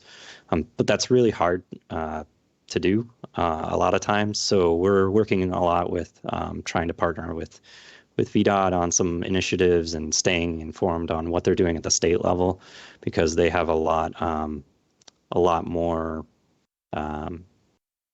specialized procurement and things like that go on at that level. Great, thank you. I really appreciated your comments about signal timing, and the idea of holding something like pedestrian recall as kind of an existing parameter, and how can we, reduce congestion while holding that, sort of constant. I think that's the most detail I've ever gotten out of anybody in Arlington County about how we do signal optimization or anything like that. The commission has requested in the past that the county develop a sort of, a signals policy to kind of help the public understand what exactly it is that we're optimizing for. It's very easy to say we're optimizing our signals, but, you're always optimizing for some outcome that you can measure. And the concern has always been we're optimizing for vehicle throughput, and that maybe that's not actually the county's values for what we should be optimizing for. Is there any sort of movement in that direction, maybe as part of this Vision Zero toolbox discussion that's coming up on helping the public understand, what do we do with traffic signals as far as improving safety, and what are we optimizing for, and that sort of thing? I can answer part of that. The Vision Zero toolbox does include a lot of traffic signal mitigation strategies or countermeasures. I've worked closely with them on developing those and putting those in there. That's outside the optimization process. But again, if those are implemented, those are held. So it's not like we would say, hey, we're going to optimize this, so you got to take out all your LPIs. We have things going on outside of the optimization process, then we have the actual optimization process. We do look at, it's not really, the reason probably there hasn't been a lot of detail is just that it's hard to communicate because it's specialized based on where you're talking about. And each cluster of intersections has their own challenge, and there are certain constraints that are present within just the phasing and timing of each intersection that'll affect how an entire corridor is treated. So it's a little bit more nuanced and on that side. And we have been working on things like LPI policy and things like that will help with the Vision Zero toolbox. So I think that hopefully through Vision Zero, we'll be able to communicate a little bit better on what we're actually trying to do behind the scenes and balance all the different modes. So yeah. Great, thank you. I will say anybody who's seen the county's crosswalk policy, which has a full page flow chart, like literally the entire 8.5 by 11 sheet of paper is filled with a flow chart, knows that the county is not afraid to at least attempt to convey a complex decision-making process. So don't shy away there. Any final questions or comments from other commissioners? I'm not seeing a lot of hands on this one, possibly because it's a very wonky topic. No, all right. Then I will just thank you very much for the presentation and for coming out and for excellent Q&A. Thank you.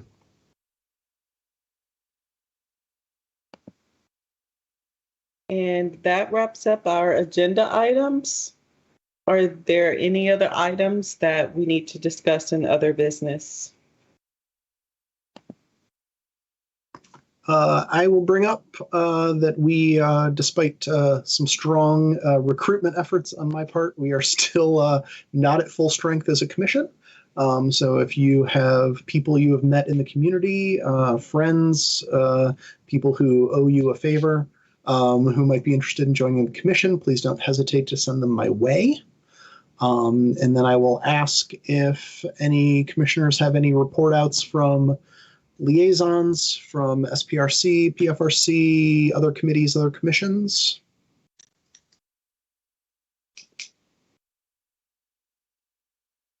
All right. Then Ms. Obukoya, let us know when our next meeting is, and we will wrap this up. All right. The next meeting is March 3rd. Fantastic. Have a great February, everybody, and we are adjourned. All right. Have a good night, everybody. Good night. Bye-bye. Good night. Good night. Bye-bye.